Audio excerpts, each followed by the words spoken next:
I will fight for you with every breath in my body, and I will never, ever let you down.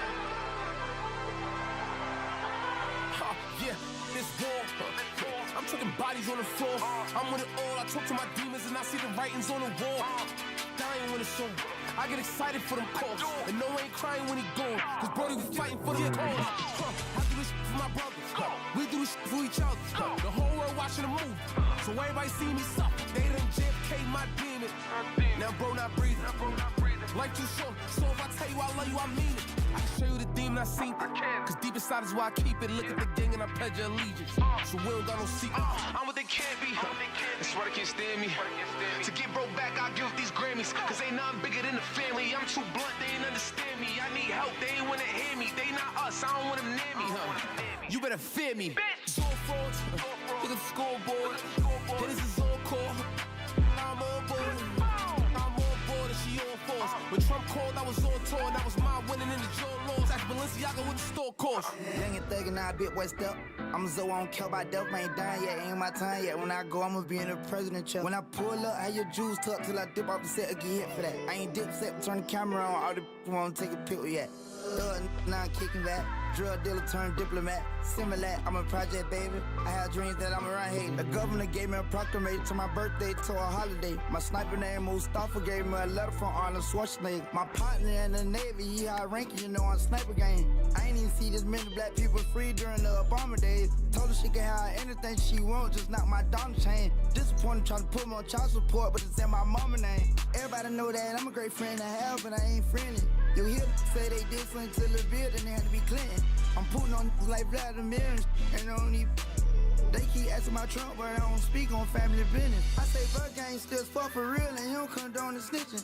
Pulling up Mario logo, the money call him, sitting on sixes. Allen and Brad record bad to get my out the feds when I was stressing. Gotta go God his things to feel the power of his presence. I'm not supposed to be here tonight. And I'm here today to announce a brand new plan to deliver more opportunity, more security, more fairness. I'm what they can't be. That's why they can't stand me. To get broke back, I give these Grammys. Cause ain't nothing bigger than the family. I'm too blunt, they ain't understand me. I need help, they ain't wanna hear me. They not us, I don't want them near me. You better fear me. Door frauds, look at the scoreboard. This is all core. I'm on board and she on force. When Trump called, I was on tour. And that was my winning in the Joe Laws. Ask Balenciaga with the store course. You know we party hard. What's up, everybody? How you guys doing tonight? Appreciate you stopping by. Virtual because I said I'm happy Trump won. Who cares? Let them think what they want of you. Who gives a shit?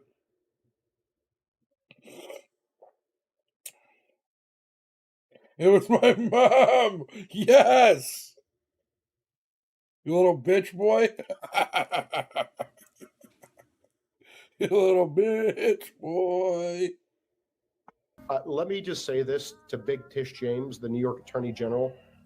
I dare you to try to continue your lawfare against President Trump in his second term, because listen here, sweetheart, we're not messing around this time, and we will put your fat ass in prison for conspiracy against rights. Yeah, bitch. So fat think bitch. long and hard before you want to violate President Trump's constitutional rights or any other American's constitutional rights. It's not going to happen again. We've been warning people on the show, Mike. This isn't the same Trump administration. Stop messing around. Don't rig elections. Don't illegally vote. Don't try the funny business, because we know the team this time and they are not effing around. Wow. But we are prepared to respond to this result. And my office has been preparing for several months, because we've been here before. Yeah, little bitch. Hey, Letitia James is about to fuck around and find out, dude. Challenge before. No. And we use the rule of law to fight back. No. She's about to we are prepared FAFO. to fight back once again. Because as the Attorney General of this great state, it is my job to protect and defend the rights of New Yorkers and the rule of law. and I will not shrink from that responsibility. Oh, no, bitch, you just don't want to make it look like you were wrong when you know you were wrong. What up, Alpha? Dude, her ass. No, you forgot Alpha, her fat ass handed to her. She needs her fat ass handed to her, according to Trump's attorney. Boy, oh boy, oh boy, oh boy. They sent out Telling you, boy, it's about to be a lot different. a gruesome warning. So, on the Benny Johnson show, Trump's lawyer sent out a pretty gruesome warning out to AG Letitia James. I don't really know how to pronounce it. I think I did right. They call it Big Tish. He said, what up, Big Tish? If you continue to try to arrest President Trump, and this comes, a day or two after, it was just announced that all criminal charges was dropped against Trump, and anyone that tried to proceed in any charge would have been just pretty much symbolic. It was just for show. Well, now the Trump campaign is coming on the offensive, saying that if you do indeed attempt to get President Trump arrested and send him to prison, and this is quoting the lawyer, we will put your fat ass in prison. I cannot believe what timeline are we living in. Like, bro, that is a crazy warning. And the video I attached after is James saying that she would never back down. This was just yesterday. I am so excited to see what she's going to say after getting a warning from the lawyer, because I think they were ready for Trump just to sit back and be the nice old man that he was. Am I looking up just on Google? During his election. And I told people on my YouTube channel, if you've been watching for a while, I said Trump is playing the game. And I'm not saying he's going to switch up and become some dictator, because I know that's what liberals would think. But he's playing the game to seem like a nice, docile old man. That dude is a fighter. He's a lion. He's a tiger. He's a bear. He's all of those things. And he was playing a game of acting as if he's going to play the nice role, forgive everyone's grievance. Like, no, that's not what this is. He had to win an election. Election is won. Now it's time for vengeance. And if people are going to go after him on false charges, then he should. I can't find it. If they weaponize the DOJ against him, I can't find it either. What makes Trump so much more, a better candidate than Biden is the fact that they give out a warning. They warned him. Of course, they're going to say, oh, he said things I don't like. Who cares? Yeah, I don't give a fuck, bitch. You better let this go or we're going to send you to prison. Biden just tries to send people in prison. There are no warnings. So, although Trump is going to lay down the hammer, it'll be a hammer of judgment. Yep. Now, she has the choice to see if she want to go forward with this, or she going to put her pride aside and have a chance of having a career.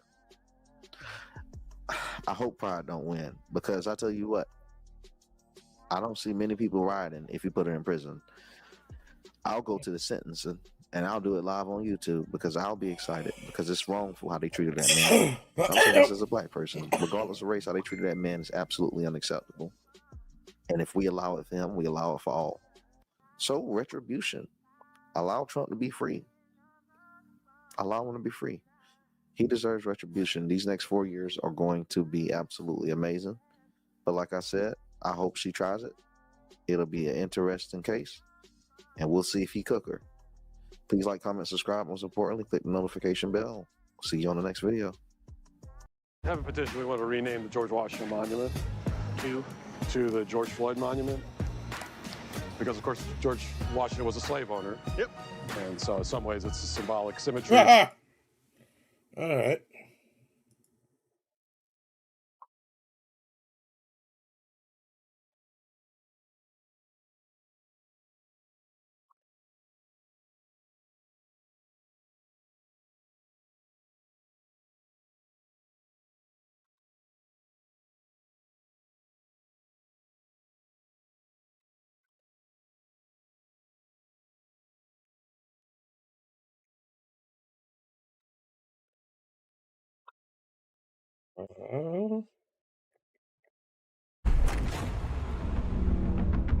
I heard David Pakman flipped out, dude. I'm terrified. Is the left about to abandon politics? I'm going to tell you something that is terrifying me. So if you unsubscribe... Bullshit.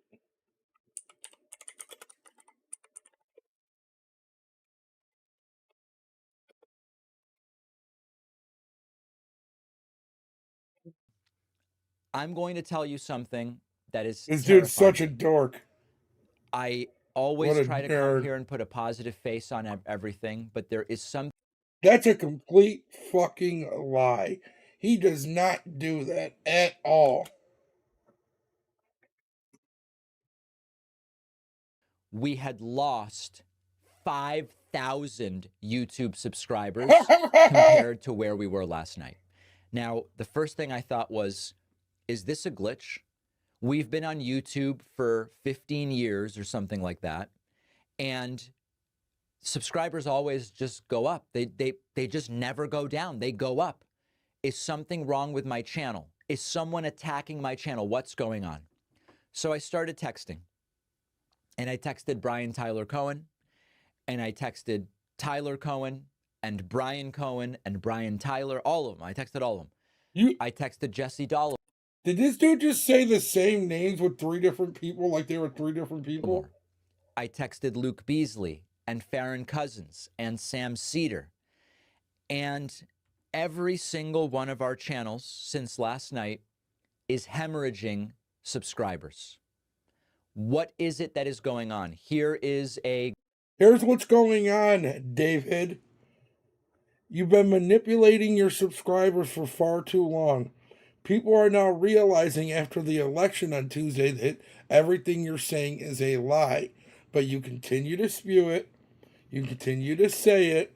You continue it. So don't wonder why people are leaving your channel when they realize what's really going on. A graphic, as you can see, subscribers just go up, up, up, up, and they are down. It is not just YouTube subscribers. We are seeing record cancellations of paid memberships. Record cancellations. These are the people that keep the show running. Now, for a moment, I thought, if it's just YouTube, maybe YouTube is purging people who are inactive subscribers. And once a year, usually YouTube does this and you see a little decline and then numbers go back up. They're not doing it. They're not doing it. And if that were the case, we wouldn't be seeing paid membership cancellations on the website. It's because you push retarded propaganda that people are realizing that is a lie. So now I understand what is going on. It's terrifying, but it is happening. A lot of people are checking out. I heard anecdotally from a couple dozen people who said, you know, David, I just can't do it anymore. I just can't do it. I'm checking out. I'm out. And the reason that this is terrifying, not only because it puts everybody in left-wing media's livelihoods at stake and at risk, it terrifies me because our instinct is the opposite of what the right does, and we will get crushed if this is the way we respond to a defeat. The right wants us not to exist. Yeah, I've seen Scared Beyond Straight. I don't know if I'm allowed to play this on here or not, though, Jose, because that's like a TV show. I have seen this. I don't know why I read Beyonce when you said that. I've seen Scared Beyond Straight. The right wants to decimate independent progressive media.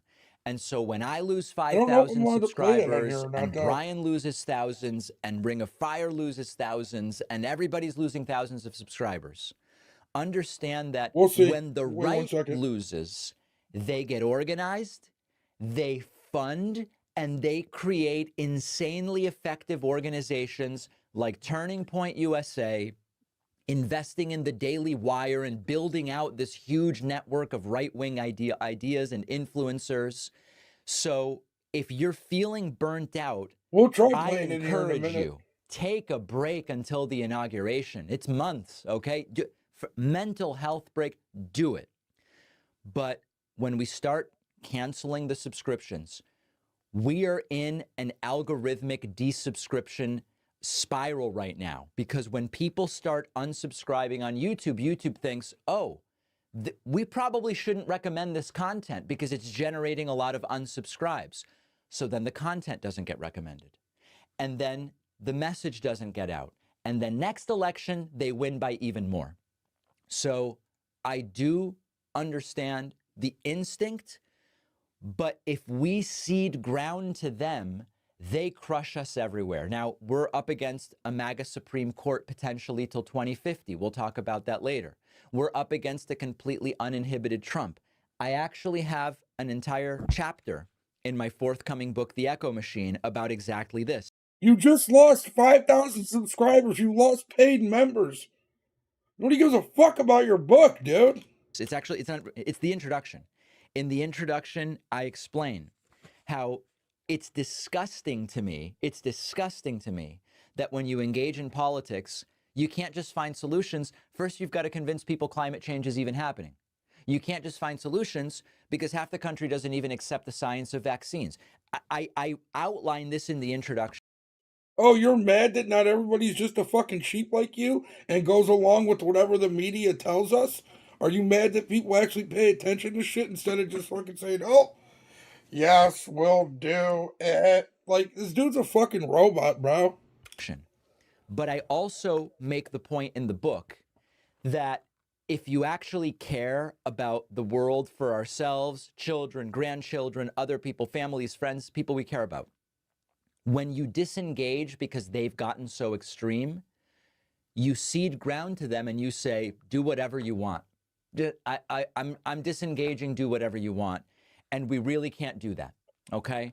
So my request to you today is, please resubscribe to the YouTube channel. Don't desperation. Watch the clips for months if they're not doing anything for you. Okay, but all of a sudden in 12, 14 hours, the entire progressive media ecosystem is under a threat I have never seen before. We've never seen anything like this. Consider, this is the moment where we have to support independent progressive media. If it's not my show, that's fine. Okay, there's plenty of shows you can support. Consider getting a membership. Consider it. We have a code. The new coupon code is not again. All one word, not again. It really represents the dread that we are all feeling. Consider getting a membership. If you want to understand what happened, I outline it in the book, The Echo Machine. Please pre-order the book. There is the assumption you can't have a successful independent nonfiction book unless you have like CNN or MSNBC behind you.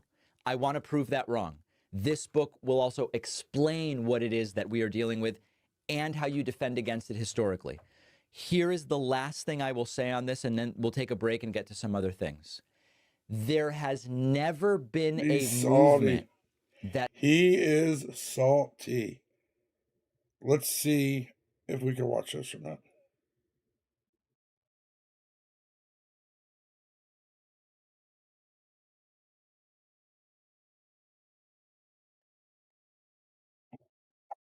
Yeah, I can't watch this. I just got a warning.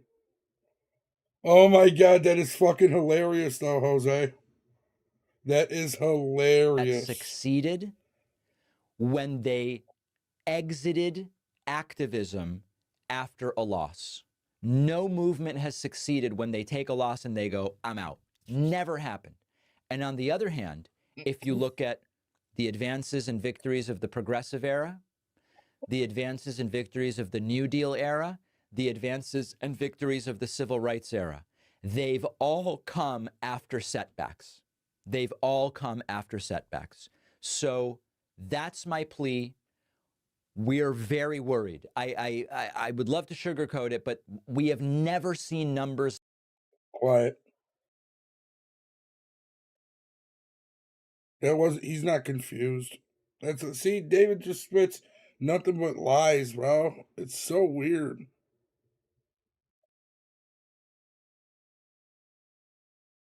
Yeah, dude, we got the trifecta too.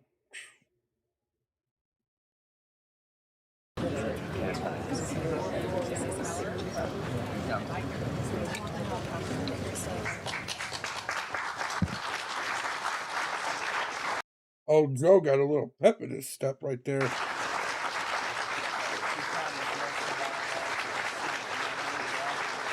Good morning. Good morning. Good morning. Thank you. Please. Thank you. Good to see this cabinet and the staff together here. Thank you.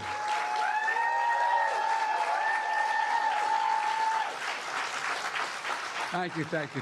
Please. Thank you. Much of the work we've done is already being felt by the American people, but the vast majority of it will not be felt over the next 10 years. Oh, yeah. We have legislation we passed that's just only now just really kicking in. Boy, oh boy, oh boy, oh boy, oh boy. We got to talk about Joe Biden, who is the happiest that I've ever seen him following Kamala Harris losing to Trump, Democrats losing the 2024 election. Not only did they lose the White House, they lost the Senate. They're going to lose the House, so it seems, right? Complete and total landslide victory for Trump and Republicans. And Joe Biden is happy, right? Y'all saw Joe Biden? We got the House, the Senate, the Supreme Court, and the presidency. Like, dog, we just smacked a grand slam. Like, legit. Political grand slam. Had some pep in his step, okay? Dark MAGA Joe was moving quickly. I ain't never seen Joe Biden move so fast, okay? Never seen it. So, again, why is Joe Biden happy? Well, the reason why Joe Biden is happy is because Joe Biden basically has gotten revenge on the Democrats after the Democrats ousted him from office, okay? As the Democrats are descending into a civil war. Now, this is one of the things I am looking most forward to covering over the next 2 or 3 or 4 years. Democrats decide what direction they're going to go in, okay? And right now, the first step in regards to figuring that out is playing the blame game, right? Whose fault is it? Is it Kamala's fault? Is it Biden's fault? You know, whose fault is it? Okay. Shout out, Joe. And Kamala Harris and her team, her staffers, they're pointing the finger at Joe Biden. What are you learning? Yeah, you know, Wolf, obviously there's going to be a lot of soul searching and asking a lot of questions in the coming hours and days about what, if anything, could Democrats and the Harris campaign have done differently. What's up, Chuck? One thing that we are clearly already starting to see take place is finger pointing and the blame game. And a lot of that is going to be directed at President Biden. And this is even coming from some folks inside of the Harris campaign. One senior official I just talked to said Biden will hold a lot of blame for it. And frankly, they said he should. One of the ways in which he is being blamed right now actually just goes back to the simple decision of seeking a second term and re-election in Come on, man. Blame yourselves for that. That's your guys' fault. In the first place, remember, back in 2020, when he was running, he had initially said, I plan on being a transition and a bridge president. And of course, changed his mind ultimately and said, I'm the only person that can defeat Donald Trump. I have more work to do, and ended up seeking a second term. And then when his performance completely blew up at the CNN debate over the summer, he had no choice. Ultimately was forced to get out of the race. And that's why we ended up having this very truncated Kamala Harris campaign in the first place. And Democrats are looking back on all of this and thinking, what about that parallel universe where Joe Biden had not sought a second term and there had been a full Democratic primary contest where the party actually chose whoever they thought was going to. Oh, now they want to admit it on TV. Before it's like, no, that's not what happened. We didn't do that. We didn't just install Kamala Harris. We're good. Now these fucking idiots want to admit it, dude. Be it's the so strongest pathetic. person to run a full campaign. Again, I think just one of many ways in which Democrats are going to be asking themselves the tough questions. A lot of tough questions are going to be aimed at President Biden. A lot of tough questions indeed. Yeah, so we're going to dive a little bit deeper into some of the reasoning for why Kamala's team is blaming Joe Biden. But in the meantime here, we got to talk about Joe Biden, who is furious about being blamed, right? According to the Daily Beast, which is a leftist outlet, okay. Legit, I wouldn't be salty, but I'd blame them. I'd be like, it's your guys' fault. They say President Joe Biden is furious that he is being blamed for Kamala Harris's failed campaign and is going to war against his detractors in a bid to reunite the Democrat Party behind his middle-class credentials. Biden remained convinced that his longtime ties to the trade unions and working class men would have swayed the 2024 presidential election vote in his favor. Right to the end of the campaign, he insists he would have beaten Donald Trump. Now, again, I think that Biden actually does believe this. And here's the thing about Biden, right? Biden is the type of guy to drink his own Kool-Aid and then end up drowning in it, right? And the reason why you know this is because Biden truly believes that the economy is great, that he has done a great job running the country. And part of the reason why is because his handlers have told him that, right? He truly believes that. So in his mind, he thinks that he could have beat Trump. The Democrats told him that, Joe Biden, you're such a great person. You saved the country because you beat Trump in 2020, which, I mean, by the way, let's be real. Did he really beat Trump? I mean, look at this election. 15 million ballots for Democrats went missing. Okay, Kamala Harris didn't come close to what Joe Biden got in 2020. It really makes you think about how in the world did Democrats underperform so badly. Okay, was Kamala that terrible? Or was there something else going on? I'm just saying, those are legitimate questions to ask at this point. But are descending into a civil war. Now, searching actually, and Biden and Charles told him that, right? He truly believes that. So in his mind, he thinks that he could have beat Trump. What's up, Kalisha? The Democrats told him that, Joe Biden, you're such a great person. You saved the country because you beat Trump in 2020, which, I mean, by the way, let's be real. Did he really beat Trump? I mean, look at this election. 15 million ballots for Democrats went missing, okay?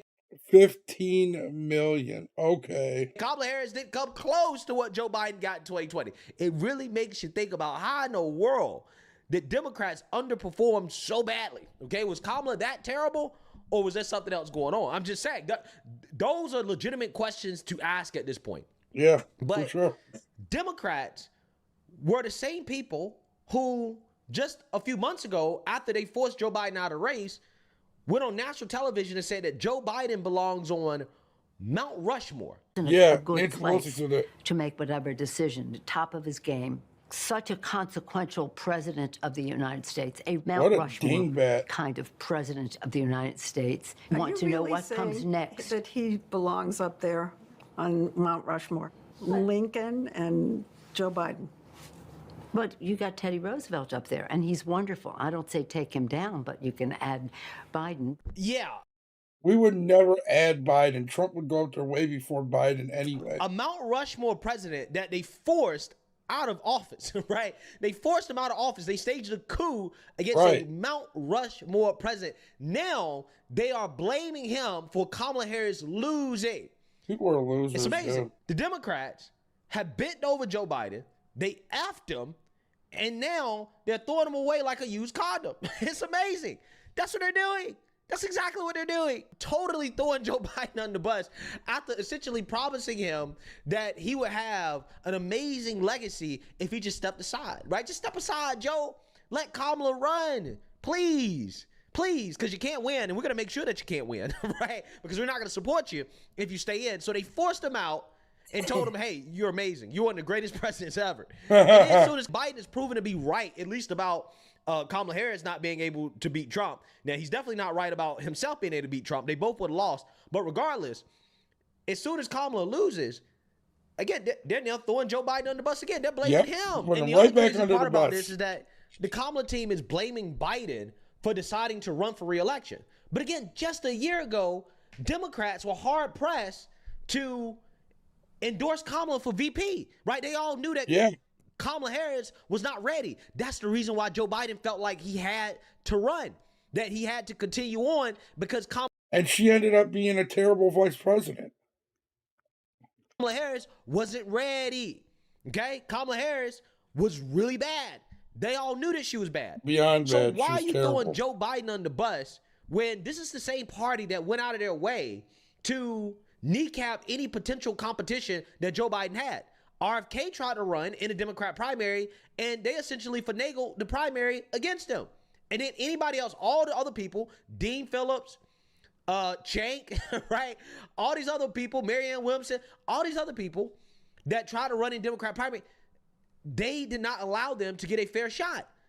Yeah. They engaged in lawfare against anybody that tried to run against Joe Biden. So how are you blaming Joe Biden when, one, this is the same party that couldn't even endorse Kamala Harris for vice president just a year ago? No, 1,000%. Everything he's saying is 1,000% accurate, right? How are you going to blame Joe Biden by telling everybody, hey, he's good, he's cognitively there. He can understand everything. He's still got wit. He's still got it. He can still run the country.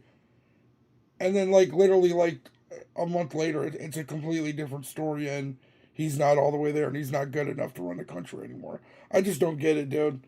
These people, what it is they know most people who support, like, the Democrats and everything, they don't see this shit. They don't understand it. Like, they don't see things for what they really are. They try to see things for what they aren't. And, hey, they can do what they do. And they also kneecapped any competition against Joe Biden in the primary. They didn't want to have a real primary. So how are you blaming Joe Biden for deciding to run for re-election when you guys are the ones that basically enable him to do it? It's insanity. I feel like Joe Biden's a puppet, right, in all this, okay? I really do. I'm starting to feel a little bit bad for Joe Biden at this point, right? I really am.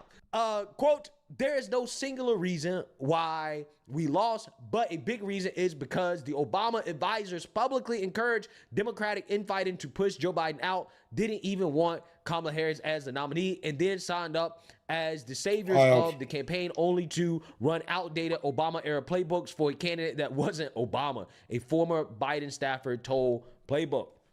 Yeah, so this is definitely how Biden's team is thinking. And I think this dude is spot on, low-key. The aide added they'd like a shot of, quote, whatever they're drinking if 100 extra days of campaigning for Harris instead of Biden would have changed the results of nothing. Last night. It wouldn't have changed anything. 100 days, you could have gave her 100 weeks. It wouldn't have changed nothing. She had 3.5 years to prove that she's a viable candidate to be a president, and she's not. She had 3.5 years to prove it. It would not have changed that, right? It would not have changed that at all. So there you have it. Democrats are in a full-blown civil war, okay, between Kamala Harris's campaign and Joe Biden's campaign. And Joe Biden has spoke out for the first time after Trump beat Kamala, and this is what he had to say. Again, Biden looked very happy. I've not seen Biden this happy in a long time. Take a look. And that's not hyperbole. That's a fact. We're the people.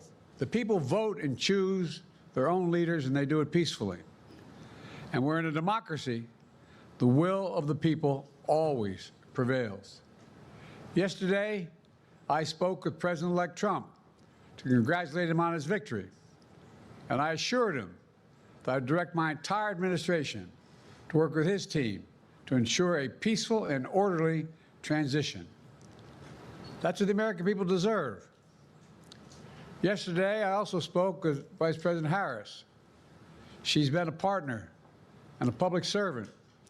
She ran an inspiring campaign, and everyone got to see something that I learned early on to respect so much, her character. She has a backbone like a ramrod. She has great character, true character. She gave her whole heart and effort, and she and her entire team should be proud of the campaign they ran. I'm not to blame, no bitch. I know for some people, it's a time for victory, to state the obvious. For others, it's a time of loss. Campaigns are contests of competing visions. The country chooses one or the other. We accept the choice the country made. I've said many times, you can't love your country only when you win. You can't love your neighbor only when you agree. Yeah. Something I hope we can do, no matter who you voted for, is see each other not as adversaries, but as fellow Americans. Bring down the temperature. I also hope we can lay to rest the question about the integrity of the American electoral system. It is honest, it is fair, and it is transparent. Look, folks, you all know it in your lives. Setbacks are unavoidable, but giving up is unforgivable. Setbacks are unavoidable, but giving up is unforgivable. We all get knocked down. But the measure of our character, as my dad would say, is how quickly we get back up. Remember. How quick do you guys think Joe Biden would get back up if he got knocked down right now? Does not mean we are defeated. We lost this battle. The America of your dreams is calling for you to get back up. I don't get it, because they said he was Hitler and he was going to be a dictator. This isn't like the talk of somebody who thinks their predecessor is going to be a dictator or the next Hitler, is it? Am I just reading into it too much, or it doesn't make sense? That's the story of America for over 240 years and counting. Yeah. So Joe Biden there, right, is clearly extremely happy, right? He's happy as hell. Okay. And I think low key, he's talking to the leftists a little bit, right? Turn the temperature down. You can't only love your country when you win, right? I think that is definitely the message that leftists need to hear right now, especially a lot of these women that are losing their minds, right? Talk about how much they don't like this country and white people are evil and yada, yada, yada, right? That's exactly what they need to hear. Yeah, so as you can see here, the difference is clear, okay? In regards to the mood. Kamala Harris, not in such a good mood. Biden in a great mood, right? Biden, again, when he wore this Trump 2024 hat, we all knew which team he was on. By the way, did you guys notice Jill Biden? She showed up to the polls in red, right? Yep. I'm starting to think they voted for Trump. Low key, I think they voted for Trump. I think they voted for Trump. She has not showed any real support for Kamala Harris. And now the best outfit that I've ever seen her wear, right? Because Jill Biden wears some terrible outfits. Again, it's a red outfit. Red outfit. Republican red at that, right? Republican red. This is amazing. Absolutely amazing. I don't think it's a coincidence. So again, there's a lot of infighting going on in the Democrat Party, and you have some analysts in the liberal media, Democrat strategists that are coming out and just telling the truth about, hey, this is less about Joe Biden versus Kamala.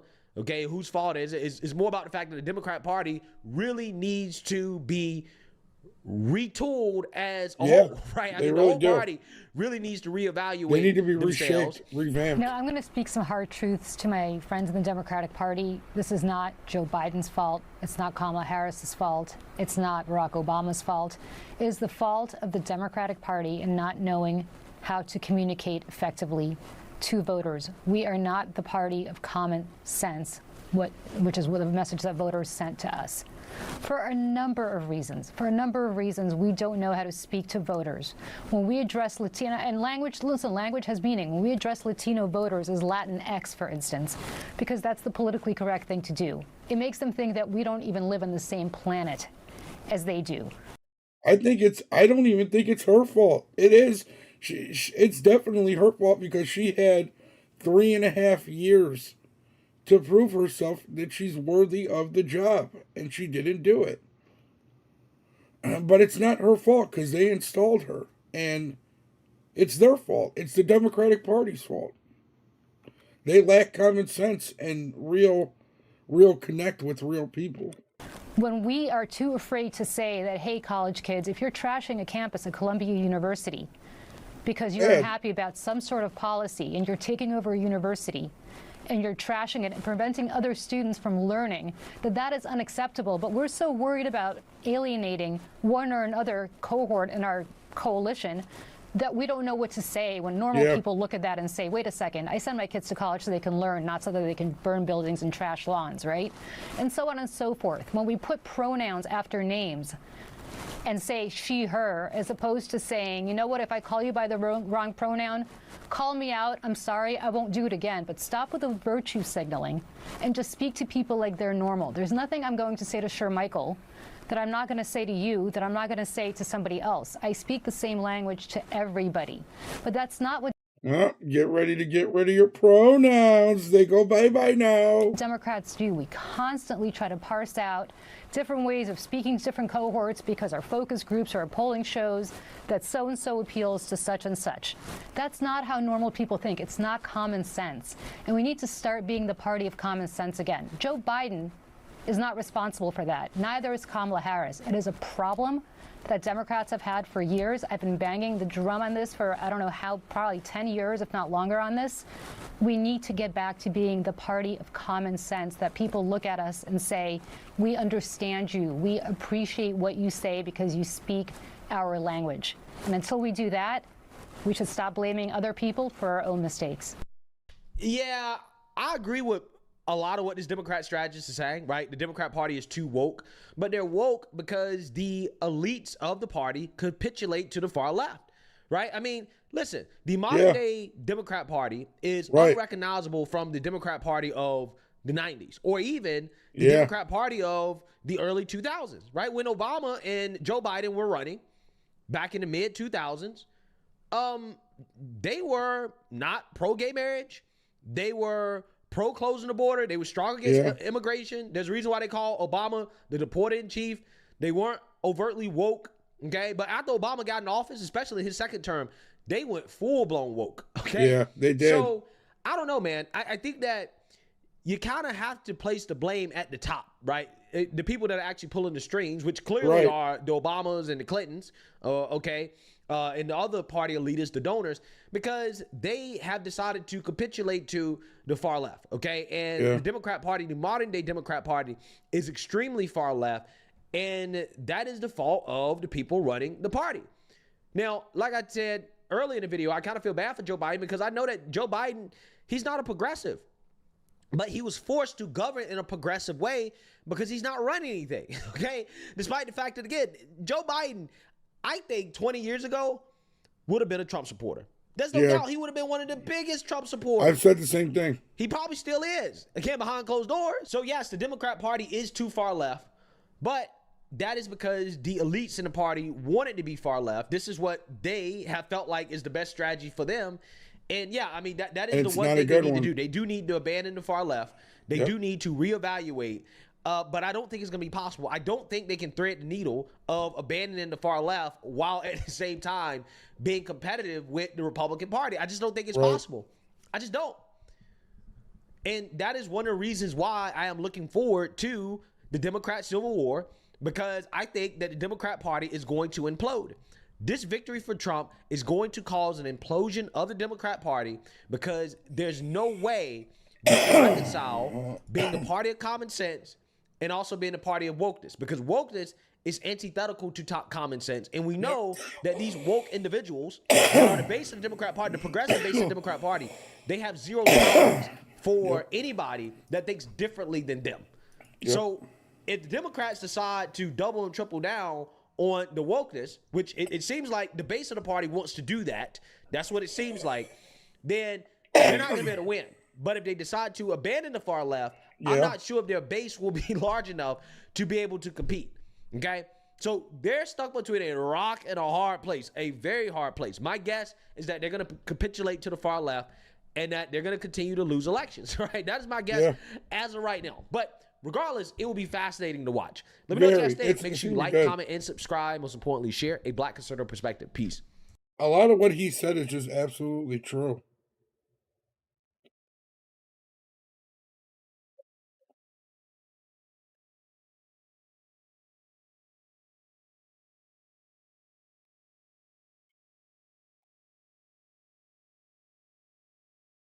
Cast listeners, and specifically the super chatters, are the most wonderfully What's up, chat? How we doing tonight? obsessively one-minded people in the world, and I am so grateful for it. Thank you. Well, when we had Clavin on the other day talking about his book, and I was like, you need to turn your book into a meme that everyone wants to be a part of, because we still get super chats periodically that sell your book. My book from 2 years ago, 3 years ago, maybe 3 years ago. And sometimes people will do it because it's a throwback joke. Right. And then I start reading the super chat, and halfway through it turns into an advertisement for your book. This is all right. It looks like they're just having a conversation.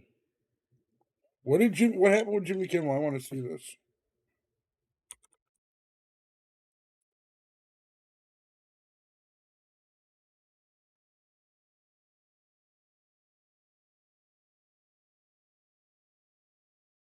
Kids. Yo, I wish Jimmy Kimmel would leave. How cool would that be? What up, Will?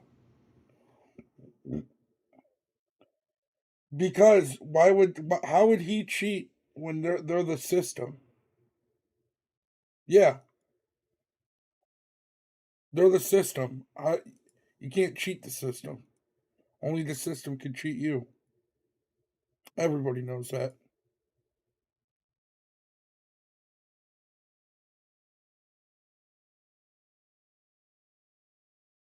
You know why?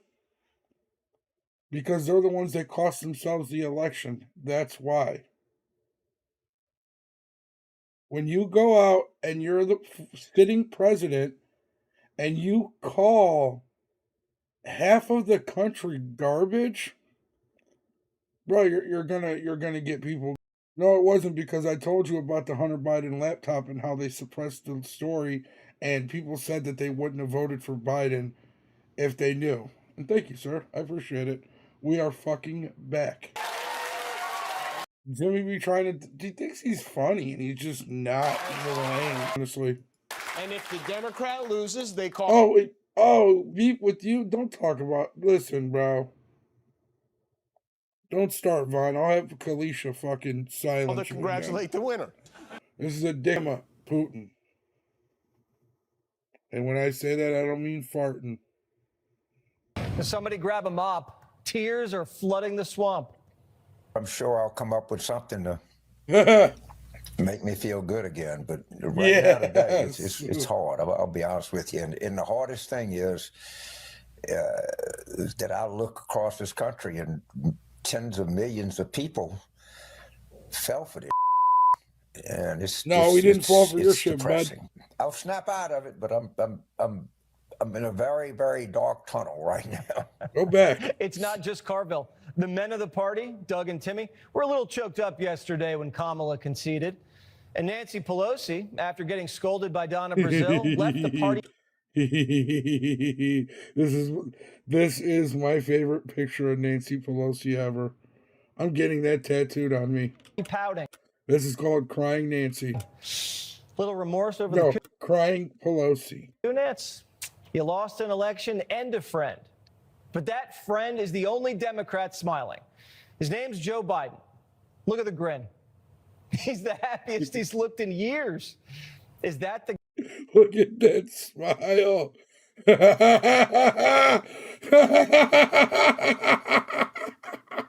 Stop you, bitch. Guy who's VP just lost to Hitler? Or is that the guy who's saying, I told you so? I know it's a difficult time. You're hurting. I hear you and I see you. But don't forget all that we accomplished. It's been a historic presidency. Not because I'm president. I know, I should get that, bitch. I should get that on a big... Dude, I'm getting that tattooed on me, well. Biden's reminding... I'm getting Pelosi's crying face tattooed on me. Democrats what they could have had. It's like when your girlfriend breaks up with you for another guy and then the other guy dumps her. See, babe, you didn't know how good you had it. Remember, Biden knew she couldn't win. When Democrats were trying to wax him, he was handing them polls like, guys, she's going to get crushed. Look. But they didn't listen. So on the way out the door, he endorsed her. So they had to fall in line. She was a woman of color. What were the Democrats supposed to do? He endorsed a hand grenade, pulled the pin, watch it blow up in November. Yep. Biden still thinks he could have won. Does President Biden believe he could have won if he stayed in this race? President Biden believes that he made the right decision when he decided to step aside and immediately endorsed the vice president. Binder knows what Biden did here. Oh, you don't want me? Shout out to Joe. Don't say I didn't warn you. Axios says Democrats have started clawing each other's eyes out. One Democrat's fuming that no one stopped Biden sooner, telling NBC, how the hell did we not deal with this problem? Oh, now his age is a problem all of a sudden? Like we didn't tell you this 4 years ago? These people are fucking hard R's, dude. He's 80 years old. He was supposed to be a one-termer. The man could barely speak and actually be coherent. It was too late, and we knew we had a Biden problem this time last year. The party knew it, and people truly were not honest. Bloomberg says it probably wasn't great to cover up President Joe Biden's infirmities until they became undeniable on live TV. Democrats are also raging at Biden's arrogance, leaking all over the place. He shouldn't have run. This is no time to pull punches or be concerned about anybody's feelings. He and his staff have done an enormous amount of damage to this country, one Democrat said. And he's a good man who can be proud of his accomplishments, but his legacy is in tatters. If he had dropped out earlier, there would have been a messy primary. I think you can look at the Harris. It would have been folks a who say primary, though. That she didn't have enough time to run, but there are others who say this was actually the best scenario for her. I was going to say, I think a lot of people probably thought she would have lost a primary. Well, not just that, but like even if it had been 2 months earlier, like more time would not necessarily have benefited Kamala Harris. And this is, look, Joe Biden's legacy is going to be defined by the fact that Donald Trump won. The New York Times says Biden's legacy will forever be defined as a one-term president who set his party on a path to failure. Ouch. Guess we're going to have to start carving his name into Mount Rushmore. We hear Obama's already calling off construction at the Biden Presidential Library. They think this is all on Joe, not them. No. Forget about Barack Obama, Nancy Pelosi, and the others. They need to face the reality of that. And perhaps the real point was maybe Joe Biden should have decided very early that one term was enough and give the party a chance to have a primary election, and maybe the... Don't blame Joe. Blame that on them. That is their fault. It's their party. I don't understand how this is Joe Biden's fault. Shout out to him for helping us. The outcome could have been different. It's not just Obama. It's Kamala, too. People close to Harris think Joe Biden's the singular reason Kamala Harris and Democrats lost. Biden's loyalists were irate after hearing that, clapping back, saying they'd love to have whatever they're drinking. Biden world pointing their fingers at Kamala and Barack.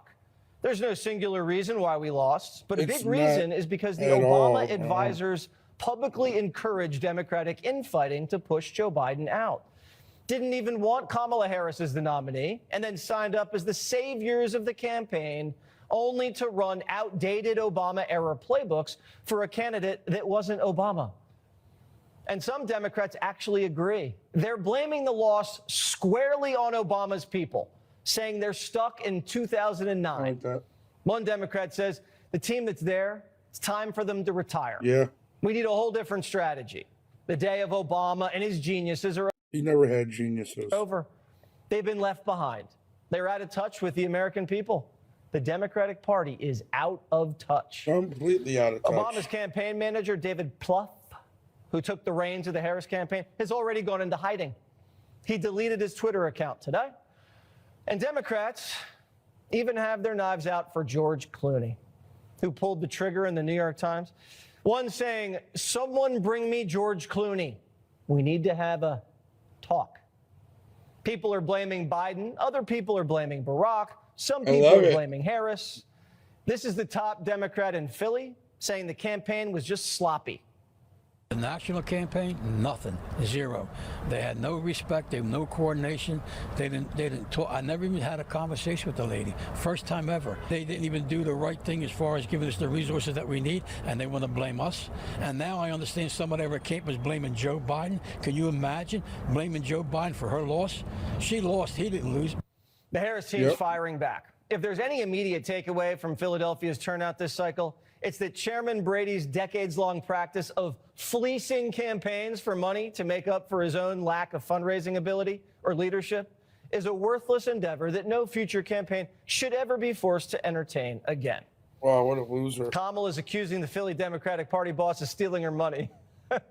And this is just breaking. Even though she raised $1 billion, she ended the campaign $20 million in debt. Maybe they did fleece her. But insiders say Kamala's campaign chief spent the cash on concerts with celebrities. What did they? Beyonce's appearance fee has to be huge. Yeah. Think about it. It's not just the campaigns fighting with each other.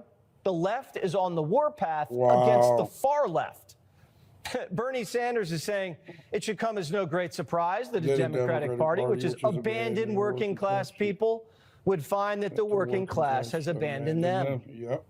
Not so fast, See Bernie. ya. I have a concern that the far left is pressuring the party to take policy positions that are deeply unpopular among most Americans. If you're speaking to working class people of color, then you would realize that there was never a mass constituency for a movement like defund the police. And so we should be taking positions that are in line with the majority of Americans. And they're all screaming at each other. Now the Democrats don't want to defund the police. Now they don't want to be so far left that nobody wants to deal with them. Now they want to change their positioning. Okay. All right. The next time Cenk is so he gets so pissed on MSNBC. Yes, I love. Look at. Oh, I gotta screenshot it.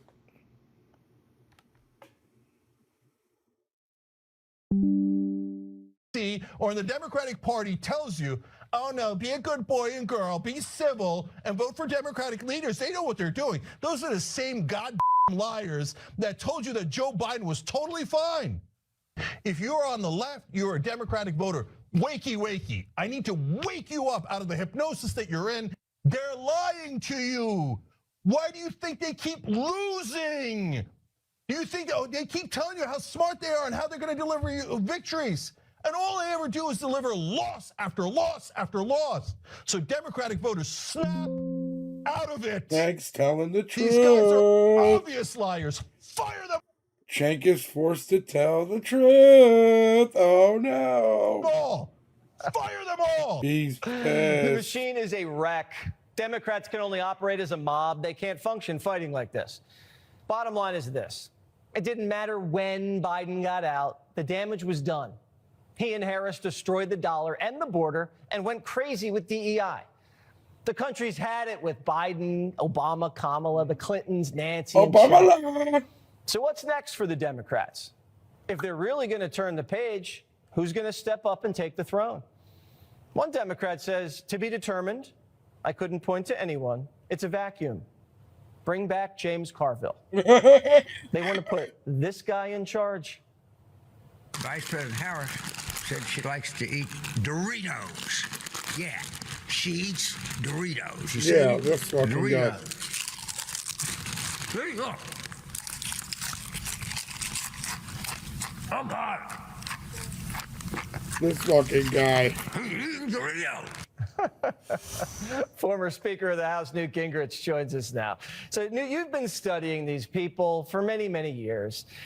Where do you see the Democratic Party right now today? Well, look, I think they have an enormous psychological problem. The base of the party believes in things that are crazy, as seen by most Americans. At America's New Majority Project, we've been doing polling since 2018. You find, for example, 80% of the country thinks parents ought to be allowed to know what's going on in their child's classroom. Well, the hard left doesn't believe that. I could take you through issue after issue. So here's the challenge.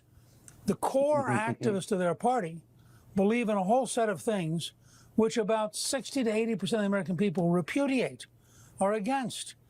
Meanwhile, the things that they try to implement, the kind of economic policies, et cetera, don't work. And the average American is pretty pragmatic.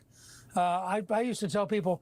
So when I was at McDonald's last, there was a white guy at the register, black guy at the window. I know I've seen 2 or 3 white chicks, a couple black chicks. So them, the Americans. I never worried about the debates because the next day people would go to the grocery store, they'd buy gasoline, and by the end of the day, they would have remembered why they didn't want the Democrats. So, I mean, you have to give Trump a lot of credit. This is an extraordinary victory on a very broad front. Also, Donald Trump will learn how to make the nuggets next. He already knows fries. So let's just put Trump in all the McDonald's. But you also have to admit, the Democrats helped all they could by making it impossible either to believe in their policies, to believe in what actually happened, or to believe in a nominee who didn't know what she stood for, clearly was not competent, and frankly, was one of maybe the worst presidential nominee in modern times. They're not only mad at the far left, they're mad at Biden for not getting out earlier, and they're mad at Barack Obama for handling the whole mess the way he did. Who do you think's responsible here if you just take the policy garbage out of it? Look, let me draw a distinction. I think that Nancy Pelosi and Barack Obama basically bludgeoned Biden to a point and manipulated other people like George Clooney into bludgeoning Yes, sir. Biden We're to a back. point where he got America out. is That back. was their judgment. Now, it was totally anti-democracy. Remember, after all these lectures about democracy, Kamala Harris did not meet a single delegate, did not get a single vote, had no legitimacy, but she was imposed by the Pelosi, Obama bosses. Now, here's the challenge for them. One, they failed, period. And two, when I watch, as you showed it a minute ago, when I watch Joe Biden smiling, I'll tell you my personal belief. Yeah. 3 weeks ago or 4 weeks ago, Jill and Joe got together one night and said, you know, wouldn't it be great if you were the only person ever to beat Donald Trump? And they thought, you know, yeah. And remember the big rally in front of the White House? Yeah. I mean, I think this is so unbelievably despicable. She had 70,000 people in front of the White House. Joe's in the White House behind her. She doesn't invite him down. She doesn't give him any sense of dignity. And guess what? Halfway through her rally, he calls all of the Trump people garbage. Now, do you think, as a guy who's been in politics since 1972, that Joe may have known that that would trump her, that would ruin her entire night? And do you think he probably felt kind of good? You don't invite me, baby? Let me show you what that cost. Just a thought on my part. So who takes over now? If it's not Barack, Nancy, Chuck, the same old crowd, who owns the throne? Well, Hakeem Jeffries has the best chance because he'll have the largest single block. Schumer, people have to start asking themselves, should Schumer really remain leader in the Senate? No, a bunch Chuck of Schumer's governors a will loser. dance around. But the truth is, for the next couple of years, the real question will be Donald Trump. If Trump governs well, if he gets things done, and I have to say, I think that picking Susie Wiles today was a brilliant choice for chief of staff. If they run the same methodical White House that they have run with this campaign, then it won't matter what Democrats are doing because Trump will be consolidating a brand new coalition that could govern for 20 or 30 or 40 years. So the real center of energy and activity for the next year or two is Trump and the Republicans in the Congress. If they can get their act together and then get this country moving, it doesn't matter what the Democrats do. Look, I grew up in the old Republican Party where we were always irrelevant, we were always the minority, and people always felt kind of sorry for us. I think that now may be the new Democratic Party. Oh, wise words from Newt Gingrich. Good to see you, Speaker. Thanks so much for joining Jesse Waters Prime Time. So how do New Yorkers feel about Trump's landslide? How'd you take the election results? She was a shoo-in. She was a shoo-in. She did so great. She did so great. I loved her. She was great. She laughed. Talk about the policies. Wait, I see what you're doing here. This week, politics changed forever. For my entire life, Democrats were the party of the middle class. Then the party took a weird turn, trading American workers for rich liberals. Democrats sent jobs overseas and filled the remaining ones with migrants. Then they sold out the middle class for solar panels. They told us it was to save the environment, but really it was just to give their friends fat green government contracts. This massive spending turbocharged inflation, while Democrats shut down pipelines. When Americans complained, Democrats called them racist and said they don't really care about Mother Earth. Trump came in and said he'd fix your problems. His tent grew. Kamala's shrank. Democrats thought if they insulted voters, they'd come home. That didn't work. Kamala hired celebrities and pushed workers away. And in the end, celebrities who are worth hundreds of millions, if not billions, who most American citizens feel are incredibly detached from their way of life and their quality of life. They really are. We're not going to get away in guilting them. Well, you're not trolling or looking up. Yeah, no, for sure. Wait, what do you mean? No. Into doing something different than what their experience says. I mean, here's the thing though, Vaughn, right? We are all Americans, but you got to call out evil. I make all the babies. Well, I just read that. You got to separate yourself, the good from the evil. So I don't mind people calling out people evil if they're really evil. Is going on. Not saying I know who he called out or who he didn't call out. I'm just speaking in general statement. Do about it. Now the Republican Party's bigger than ever. Trump added voters in almost 100% of American counties. Look at that. America's moving right. Democrats can't figure it out. They were confused in 2016. Now they're completely lost. But it's simple. We want safe streets and cheap groceries. 3 weeks ago, somebody who was going to be voting for Kamala Harris came up to me and said, "Oh my God, Trump's going to win." I go, "Why is that?" He goes, "I went to the grocery store. Butter's over $3." Actually, everything we're hearing after the election is the $7. What's that? The $7. What's that? Butter is $7? Yeah. What? Some Is it places. framed in gold? If Democrats in the media listened to voters instead of laughing in their face, they may have seen the landslide coming. But it doesn't look like they've learned anything. What is the lesson that your party should have? God, I thought we'd never see her again. Why do we have to see Maxine Waters still? Learned. Well, the Democratic Party worked very hard. No, they didn't. And they raised, substantial sum of money. That We doesn't had matter. great Raising money does not matter at all. candidates.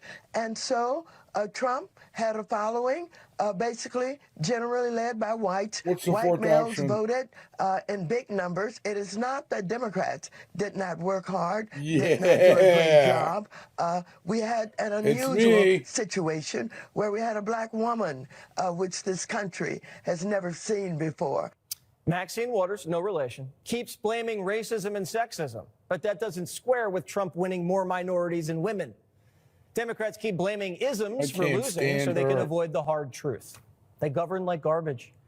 And they can't face the fact that their ideas are rotten. Their results are even worse. It's Yeah. easier just to call you sexist. She's a liar. Latinos in Texas, a district Hey. that's 97% Latino. Hey, listen, I think Alyssa, what's this chick's name? Alyssa, fuck, I knew her name earlier. Race should not be, no, not at all. Oh, God, don't play this way, not at all. I think this lady's trying to get back in the good graces of Trump. Went 75 percentage points for Donald Trump. Why? Misogyny.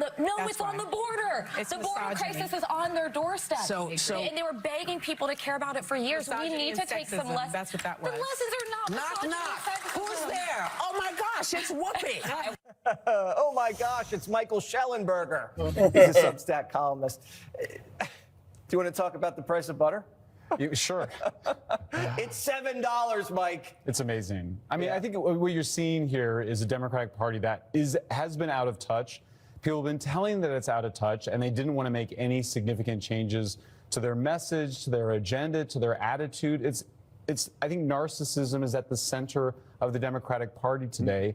And as long as they maintain that posture, they're going to keep losing elections. It's purposefully ignorant to say it's misogyny when Hispanic communities on the border voted overwhelmingly for Trump because of the open border. It's like they don't want to know the truth. Well, this is very interesting. So there's a lot of research over the decades that has said that there's right-wing authoritarianism. The academics have denied that there's left-wing authoritarianism.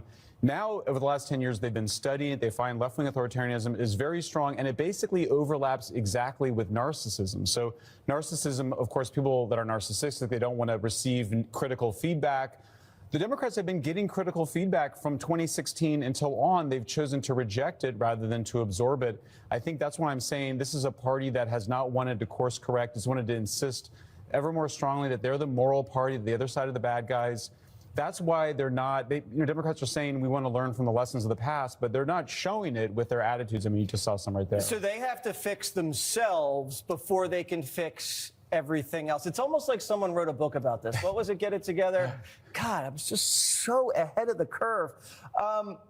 So you don't see them grappling with this rationally. You can see them just denying Yes. until the next election. Well, and I'll give you an example of.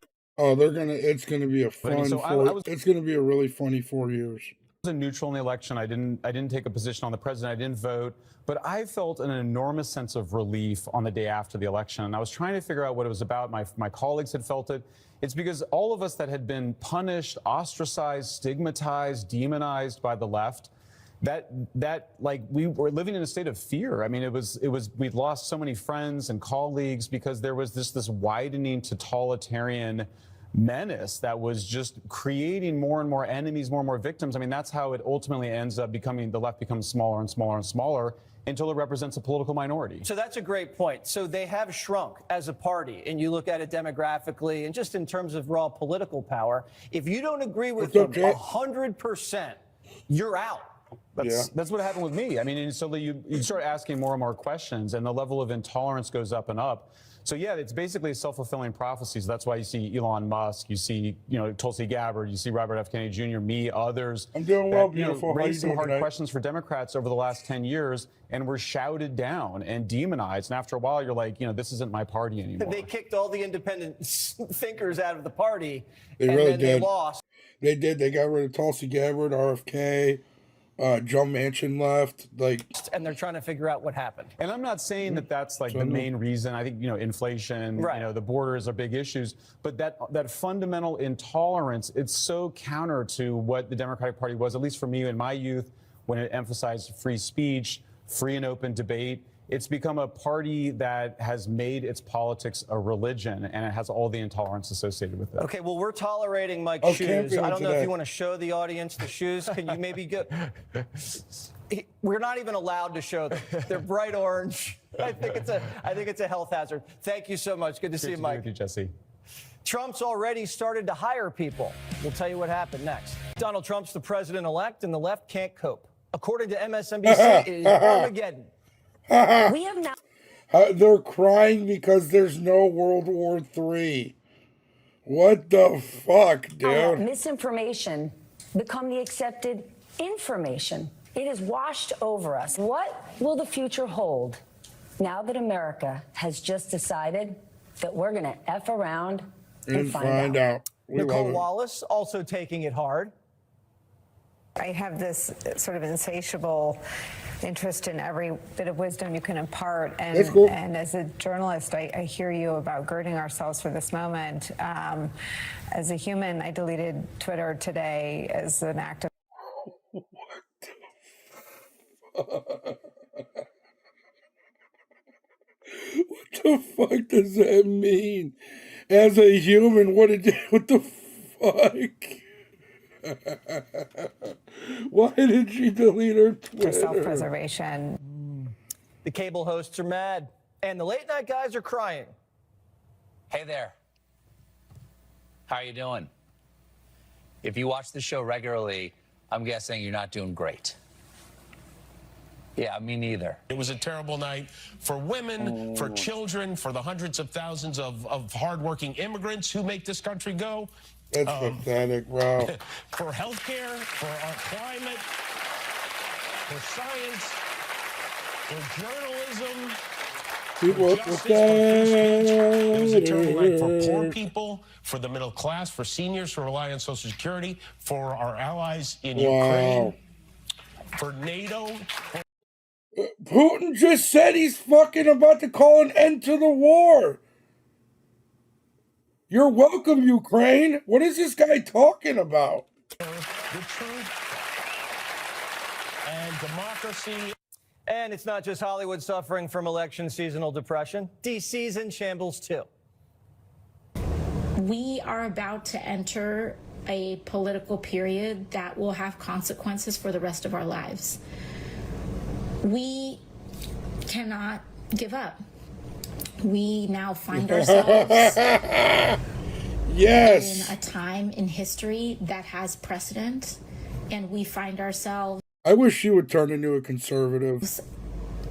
I believe, in a time where there are, let's say, peers in history of mass movements of people that mobilize to protect one another in times of fascism and authoritarianism.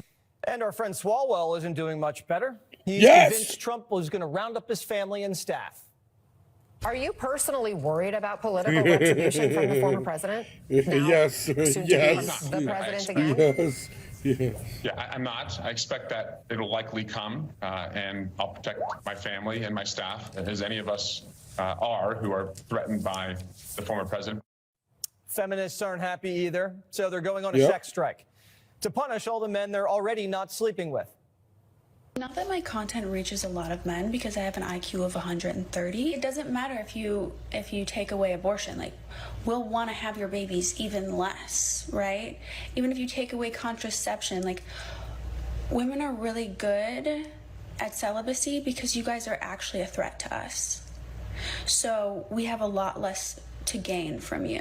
Stop dating men. Stop having sex with men. Stop talking to men.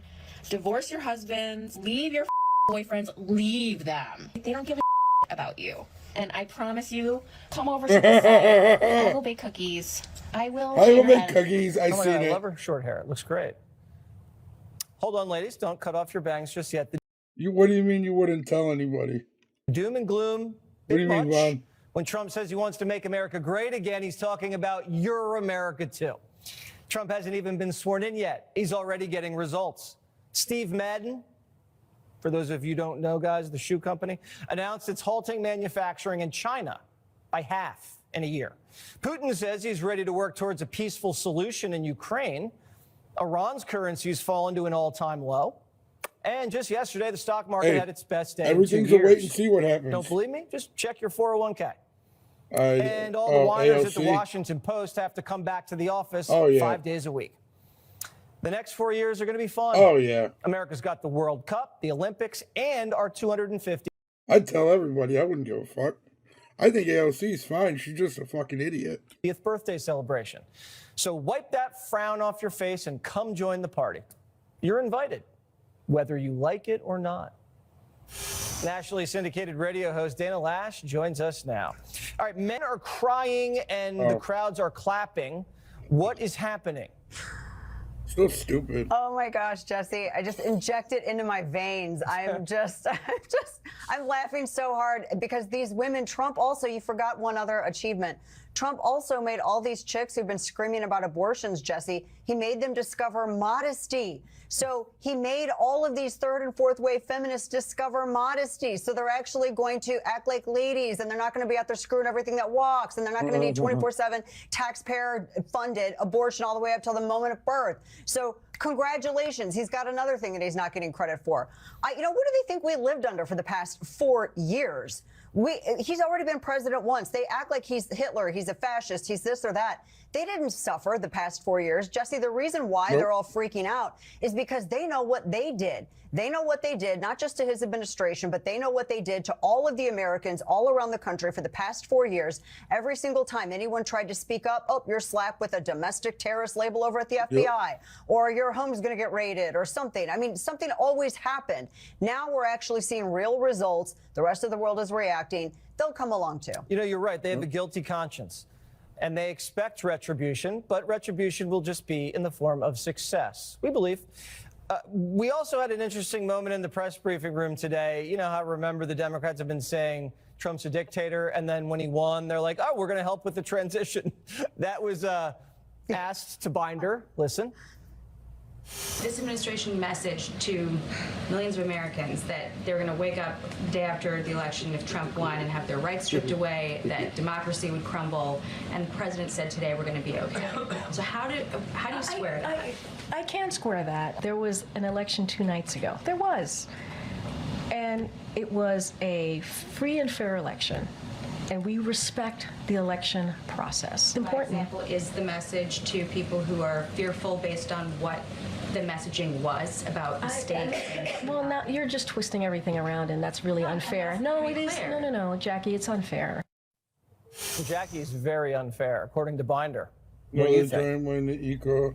I think she's very good. She can be she's completely fair. I love how they love the election results when Biden's not running. Now all of a sudden, because Kamala lost, and let's be real, that's why he was smiling so big today when he spoke.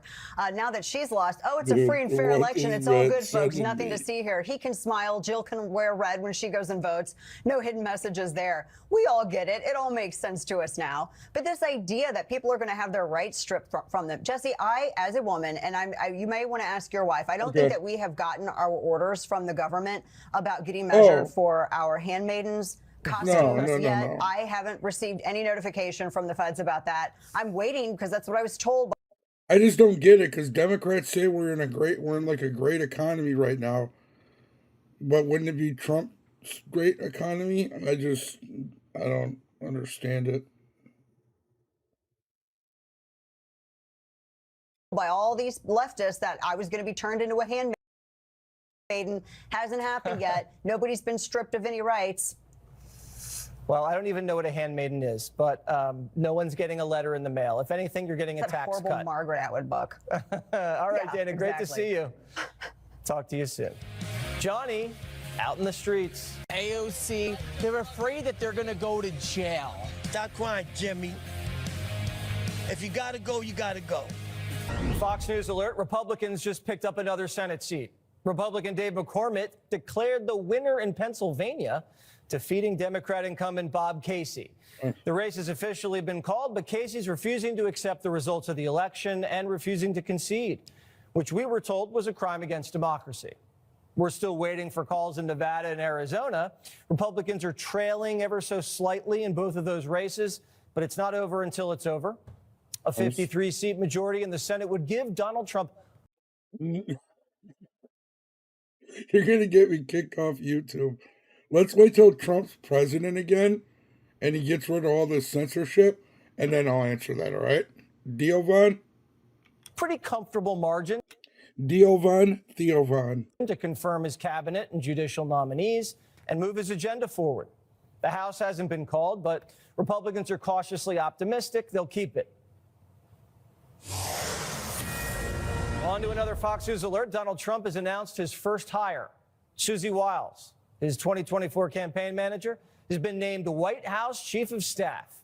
Susie's been Trump's side throughout the entire campaign. She's going to become the first ever female Chief of Staff in U.S. history, which is strange because Democrats say Trump hates women.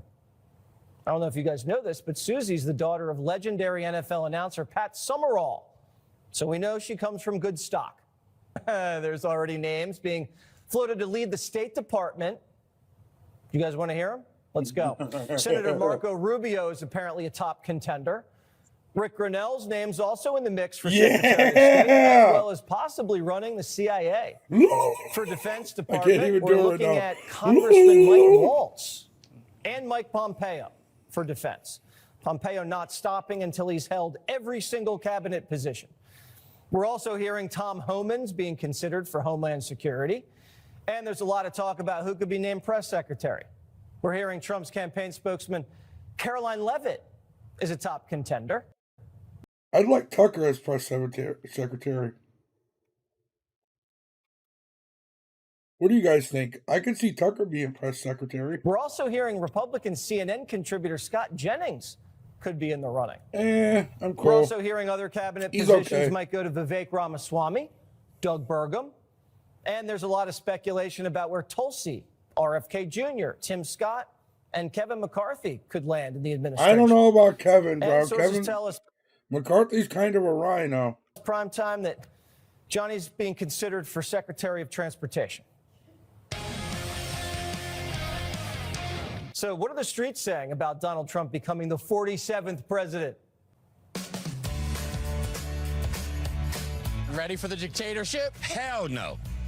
It's not just a no. I can't say no loud enough.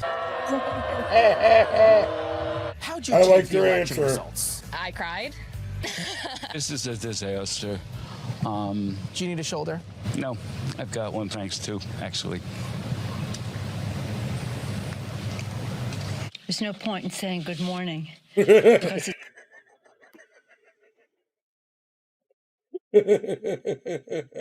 I fucking love Nancy. Listen, Nancy Pelosi is my Trump for the Democrats, right? I love Nancy, bro.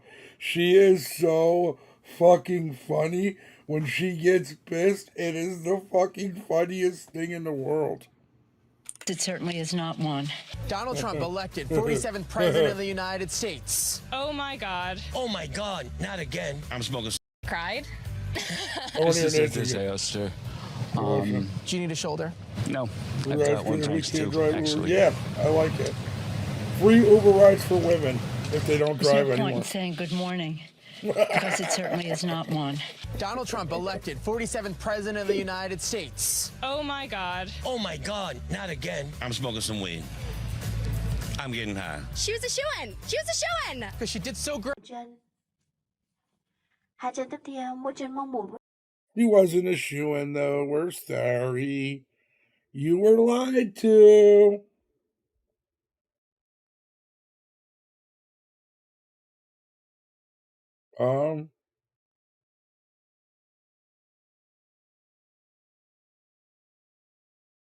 I seen this thing.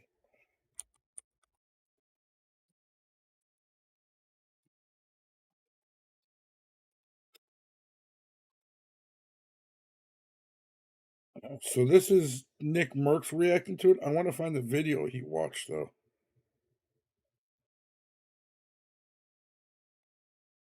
Like this dude XQC, he bet $700,000. Yeah, it does. Sounds like some bang bus shit for real. Yep. Yep. I guess we'll have to watch Nick Merckx watch it. Hey man, listen, I missed you guys. We'll watch Nick Merckx watch it because I can't find it. Let's go. DT, baby, secured the W. Big win on the main stage. Today's video, different style, different type of content, but hang with me. We're going to get streamers around us, their reactions to Donald Trump winning the presidential election. Let's get a little vibe check from our fellow friends and foes. Let's see who thinks what. You know what I mean? Let's get in there. If you like today's video, always don't forget to like the video, man. And drop a comment down below. Give me I'm gonna find the video that he watched. Listen, these next 4 years are going to be great. We're going to get back on track. We're going to make a lot of positive changes, man. I'm excited about it all. Enjoy the video. I'll see you guys tomorrow. Take care of yourself. Take care of each other. Peace and love, baby. Jack, good morning, good morning, good morning. I miss you guys, man. Oh, my God, we haven't been on YouTube in a minute. My bad, guys. When we go down south, we do these juicer streams, 10, 11, 12 hours, and you mix that in with the family, with everything else we got going on. YouTube's just got to get put on a hold when we go down south. But we're back home. Trump is the president again. Let's go. And we're going to see today how streamers are reacting to this, man. Who likes this? Who doesn't? I think it'll be an interesting upload, man. Let's get into it. Yeah, sure. Asmongold, man. Anyway, that's kind of what I think. And Asmongold has had some incredible, the majority of his takes I really agree with, man. But he's had some pretty crazy ones too. I'm not gonna lie. Your point about supporting current president, whatever they are, with that in mind, without disclosing too, do you actually vote at all? No. I was watching The View tonight. Yeah, exactly right. But anyway, why would that be a bad thing? I don't know. Damn, where the f is Trump? Like, this is taking forever. Let's go. It did, bro. It did. I stayed up for it too, man, but it did. Red pill? Like, I don't know about, like, I don't think about things like that. It's just this silly. Oh. Yeah. Donald J. Trump. Yeah. All right. First Lady Melania Trump. Okay, gentlemen. The Trump family, accompanied by okay, gentlemen. J.D. Vance. There he is. Second Lady. The man. There he is. Friends and campaign staff. PA called on Associated Press.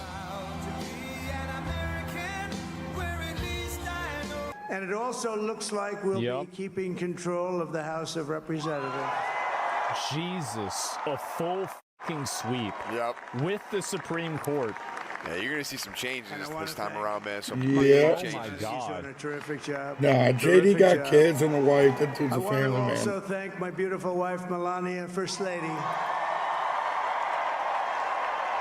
You don't talk about us Ohio boys like that, Vaughn. We don't take kindly to it.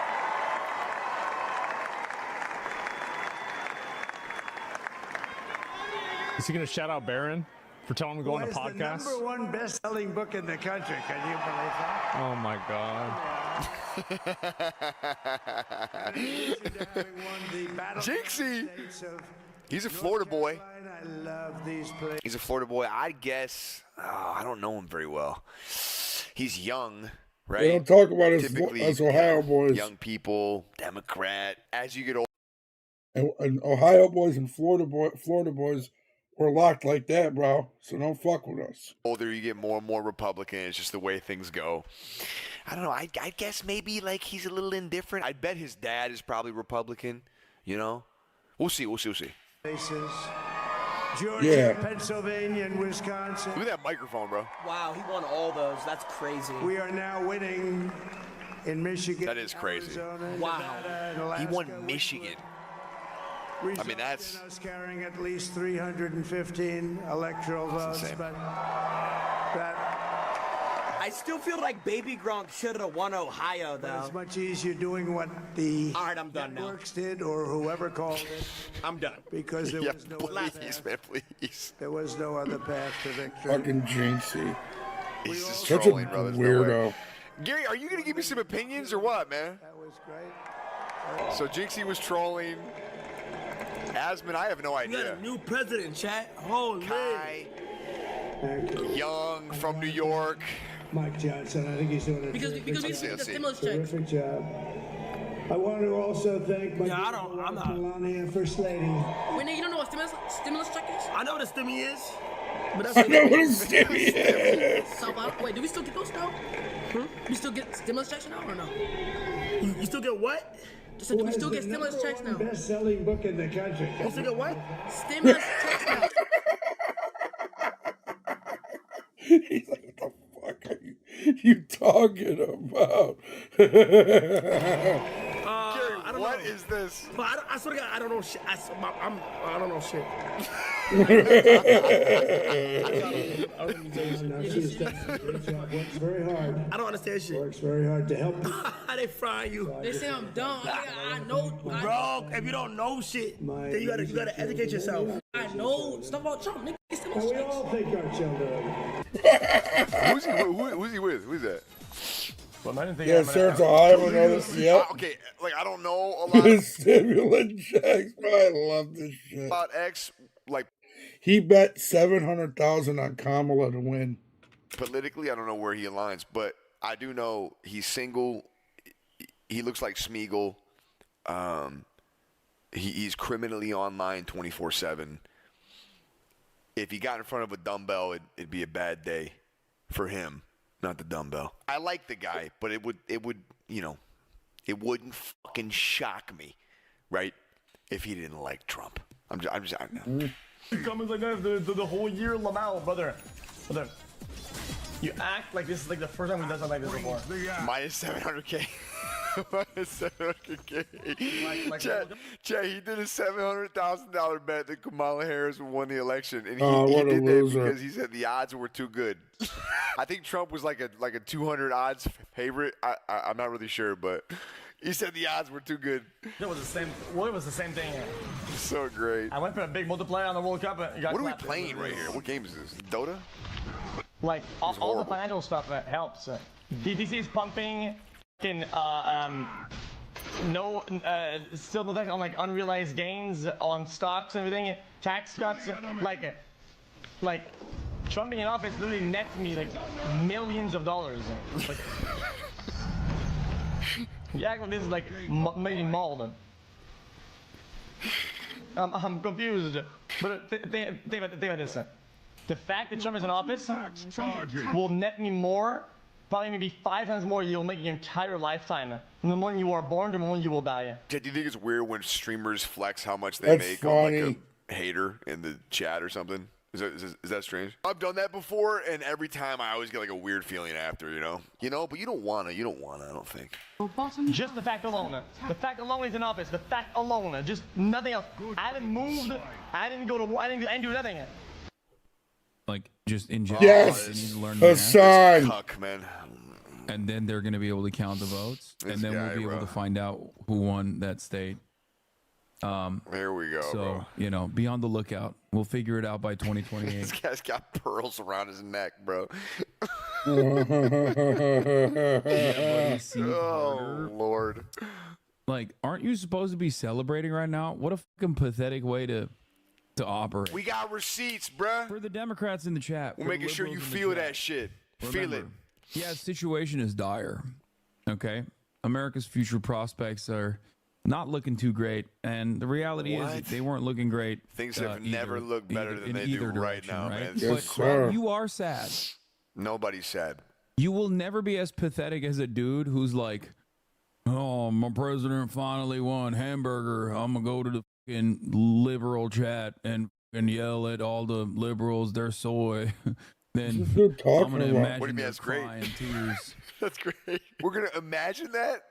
Hey, guys, it's our imagination that they're actually crying tears. Is this guy opening up Twitter? Is he looking at the videos coming out right now? Bro, we're seeing meltdowns. It's like, dude, even if I was crying right now, that's not gonna make your life better. Like, Well- your life still sucks. Like, Well, would I get joy out of this guy crying? And is it messed up if I answer yes? there's a reason why That's so funny. many of your friends have abandoned This you. dude's a dork. Just think about that. And it's not because of your brave and bold patriotism you're putting in display on a daily basis, because you're like probably kind of a toxic person. I assume that's the reason why you also found yourself really liking another kind of toxic person. His name is Donald Trump. Dye your hair. Dude, this guy just going off on some He dude is in the so chat. sorry. I gotta respect it, man. I've been there, done that. No, Nate Hill. Oh, this is a tough one for me. Okay, and I do know him. I know him. We have a lot of differences, him and I.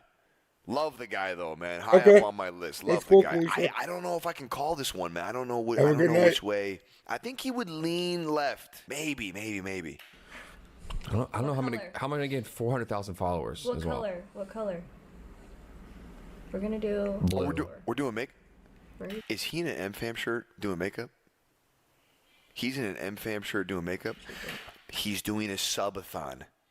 That's why he's doing makeup. And Nick, Yeah, I don't wouldn't- act like you're too good for makeup because I'm not letting no one put makeup on me for no fucking subathon. You got me fucked up. there's been times before where you were doing something for subs and your wife painted your face. It was on some Halloween shit, but still. Excuse Just me? kidding, guys. I'm not telling you who I'm voting for.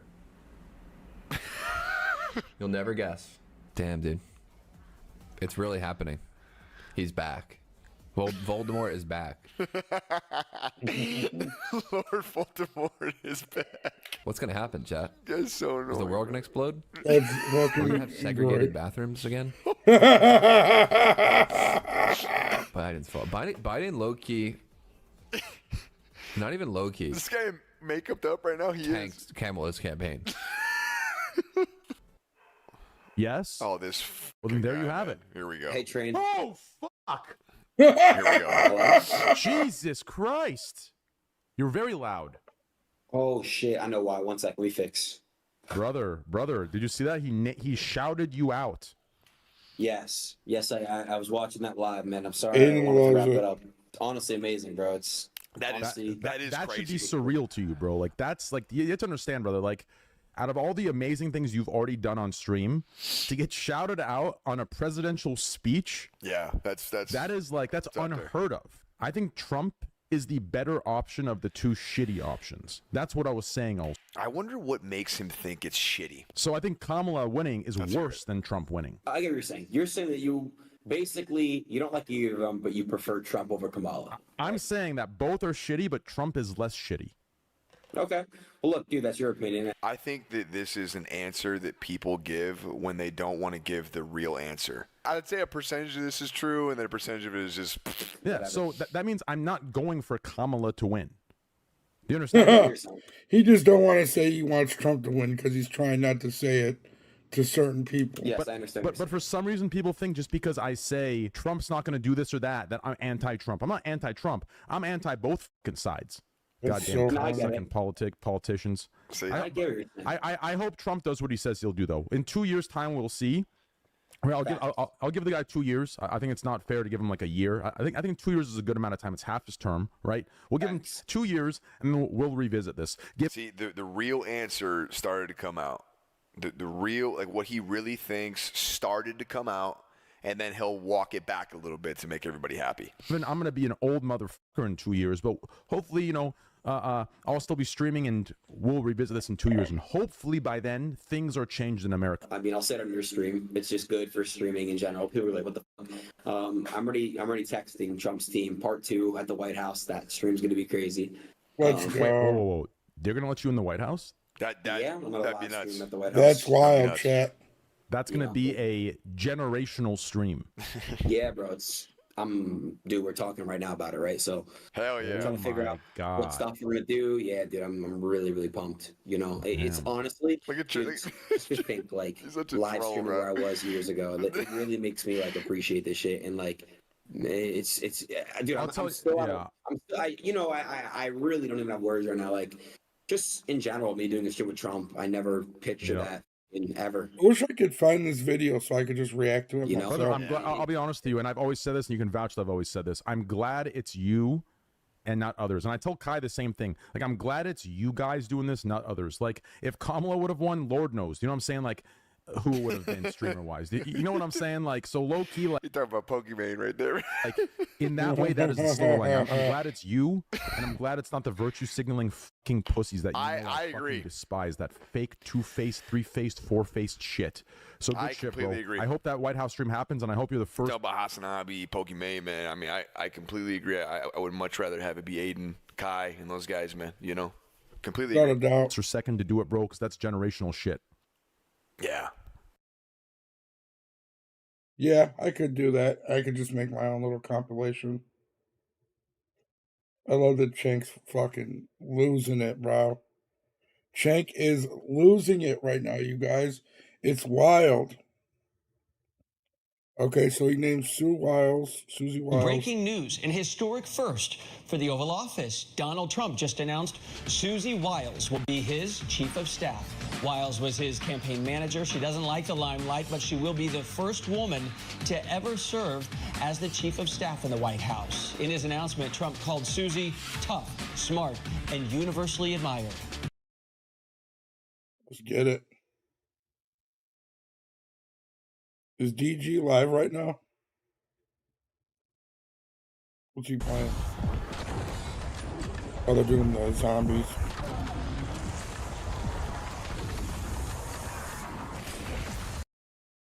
There's some little zombie boys. I'll keep it quick. I'll keep it quick and succinct for you. Yes, ma'am. So here is what I have to say. I think that people clutched on to their YT fragility. I think to see a highly educated Black woman was really challenging, and we see that with the rhetoric in terms Kamala Harris is not highly educated. of she's word salad, she's not educated, she's all of that is really just designed to denigrate Black women, especially highly educated Black women. And I just think it really comes out of that unconscious bias and confirmation bias. I think a lot of YT people, for whatever reason, they just refuse to see that racism exists, that misogyny exists, and they want to clutch onto that emotional comfort. And unfortunately, is The girl sounds white. Why is she saying YT people? going to be Why are people so scared to say white people and Black people? I don't get it. their downfall, I believe. So that's all I have to say. Well, I will say that, look, it's always always looking for other excuses as well, that it's something other than what it is. Most times, the most obvious answer is the correct answer. And yes, you are right in that. That was a big part of it. I don't believe it was all of it, but we live in a very racist and sexist society. That's the God's honest truth, okay? Yeah, and I also think there's an issue with the way, like, liberals feel free to just demonize white people in general, right? Like, it turns people off. And if they're constantly told over and over again that they're the enemy, they're everything that's wrong with this country, you know, every bad thing that's happened here is because of, you know, the white European settlers and the white people who are here. Like, He's been getting red pilled a lot lately. if one party is telling them they're the bad guys and they're not wanted and they're the root of every problem in the country, do you think that part of the electorate's going to vote for you? Boy, oh boy, oh boy, oh boy, oh boy, I gotta tell you guys, the left, the Democrat Party, they're showing us that they have not changed, okay? They're still the party of hate and bigotry. They're still the party of racism. They're still the party of hating people based off their race, okay? And that's exactly what is happening following Kamala Harris losing to Trump, okay? Democrats are running to the media, boo-hoo, whine, and cry racism. Okay, there's a full-blown meltdown in the liberal media where you have liberals essentially attacking everybody who is responsible for helping Trump win, okay, in their minds, right? And instead of just reflecting and really having an honest conversation with themselves in regards to why they lost, okay, no, they're not going to do that. They're going to double and triple down and live in delusion, pretending as if Kamala Harris was the perfect candidate, right? She ran the perfect campaign, right, and it's not her fault that she lost, although she couldn't articulate what is different about her and Joe Biden, the most unpopular administration in American history, right? No, she can't articulate that, but that's not her fault. No, it's the fault of the voters, right? It's their fault because they're racist, which is essentially the argument that Maxine Waters went on multiple outlets and made, including Chris Cuomo's show, in which Chris Cuomo rejected her argument that Kamala Harris lost just because of racism. Take a look. But the fact of the matter is, the majority of his votes are... Why does her face look so much like leather? ...going to come from whites. And that's who has been talking to all campaign about taking the country back, taking it back. Yeah, we'll just watch it on our own. Last night, Republicans just didn't win the presidency. They won control of the Senate and may win the House. What does this mean for Democrats in terms of why they believe it happened? But more importantly, what will they do now? Let's ask leader among Democrats, California Democrat. Dude, she looks hot. Democratic Congresswoman Maxine Waters, currently serving her 17th term, just won re-election in her district. Representative, congratulations. What is the lesson that your party should have learned? Well, the Democratic Party worked very hard, and they raised, substantial sum of money. We had great candidates, and so Trump had a following, basically generally led by whites. White males voted in big numbers. He had a few voted Hispanic men from the other race groups that joined in, like the Latinos at 45%, and black men at about the same rate that they did when they voted for him before, at about 20%. That combination won. And so it is not that Democrats did not work hard, did not do a great job. We had an unusual situation where we had a black woman, which this country has never seen before. A combination of all of those things led to his win. I will not push back on the idea that race and sex matter in American politics. I think they do. I don't know that it was the controlling variable, and you don't suggest otherwise. To me, it seemed to be that the Democrats thought Trump stinks is enough. And Senator Bernie Sanders said something that reminded me of you, which is why I wanted you on the show tonight, Maxine, which is Democratic Party used to be, we are all about doing for working people. That's what we do. That's what Mario Cuomo's party, that's what Maxine Waters' party was. You are now seen as not that, even by Bernie Sanders. Do you agree? No, I don't quite agree with that. The way that the world works has changed. And so while we had people who could go and apply for a job at an office building somewhere with someone sitting across the desk from them, filling out, papers, et cetera, et cetera. Everything's on the internet, and things are being done differently. It is not that Democrats are not doing what they've always done for the working people. It is that it's being done differently, and the world and many communities have not caught up with that. And so... No, you're just acting like people can't see reality. What up, Monica? They act like that people don't have a comprehension of reality and don't see things for what they are. They think that they can just tell you what they are and that you're supposed to believe that. We have to figure out how to get information to people so that they can participate. I am amazed at the fact that when I talk about, how we have created options for, minorities to get banking opportunities when the big banks really don't want to be bothered with small people coming in and out with small deposits and coming in every other day to withdraw, et cetera, et cetera. Well, of course, it doesn't work quite that way anymore. And so we've got to make sure that we have to teach people what the new systems are, how they work, how to have access to them. What does it mean to have a pre-bid conference? How is that done on the Zoom and all of that? So we've got to catch up with how things work now, the new systems, and how to make sure that we educate people to utilize all of these new systems in order to get the kinds of assistance that they need to be more successful. Maxine, quickly before I let you go, and I appreciate you, you can't tell me what hasn't happened yet, but will you work with Donald Trump and his party, or are you going to work on ways to investigate him? Well, Donald Trump is whom he is. He is a liar. You didn't answer the question. I don't think they do, Will. You know what? They're just pointing fingers back and forth at the blame game with each other.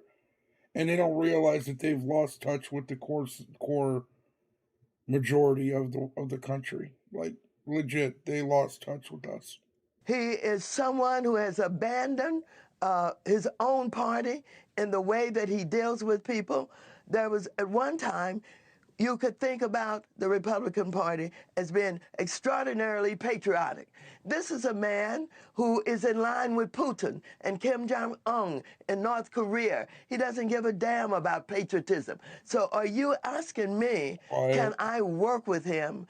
What can I do to, I guess, not investigate him? He'll only get investigated when he does bad things. He has been investigated. He has been charged, not because someone was out to get him. It is because he performed ungodly things. This is a man who has no moral compass. So what are you asking me? You're asking me to somehow not see all of that, not understand that?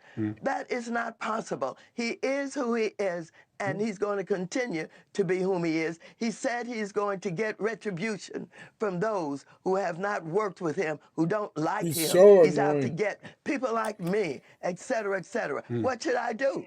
Talk about our What do you mean? Like the same way that you set out to get Trump supporters back in the day? love Trump. I want to work This with lady's him. a I think that he dingbat. is not someone who can ever be worked with. Maxine Waters, congratulations on winning. I look forward to seeing what happens next. He's not even willing to try and work with them. That's pathetic.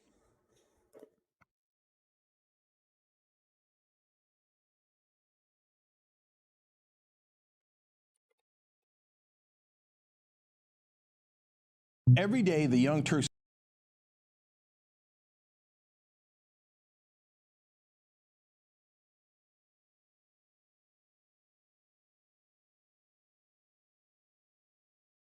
didn't seem real that I would ever achieve I know, right? diploma. I'm the first one to graduate.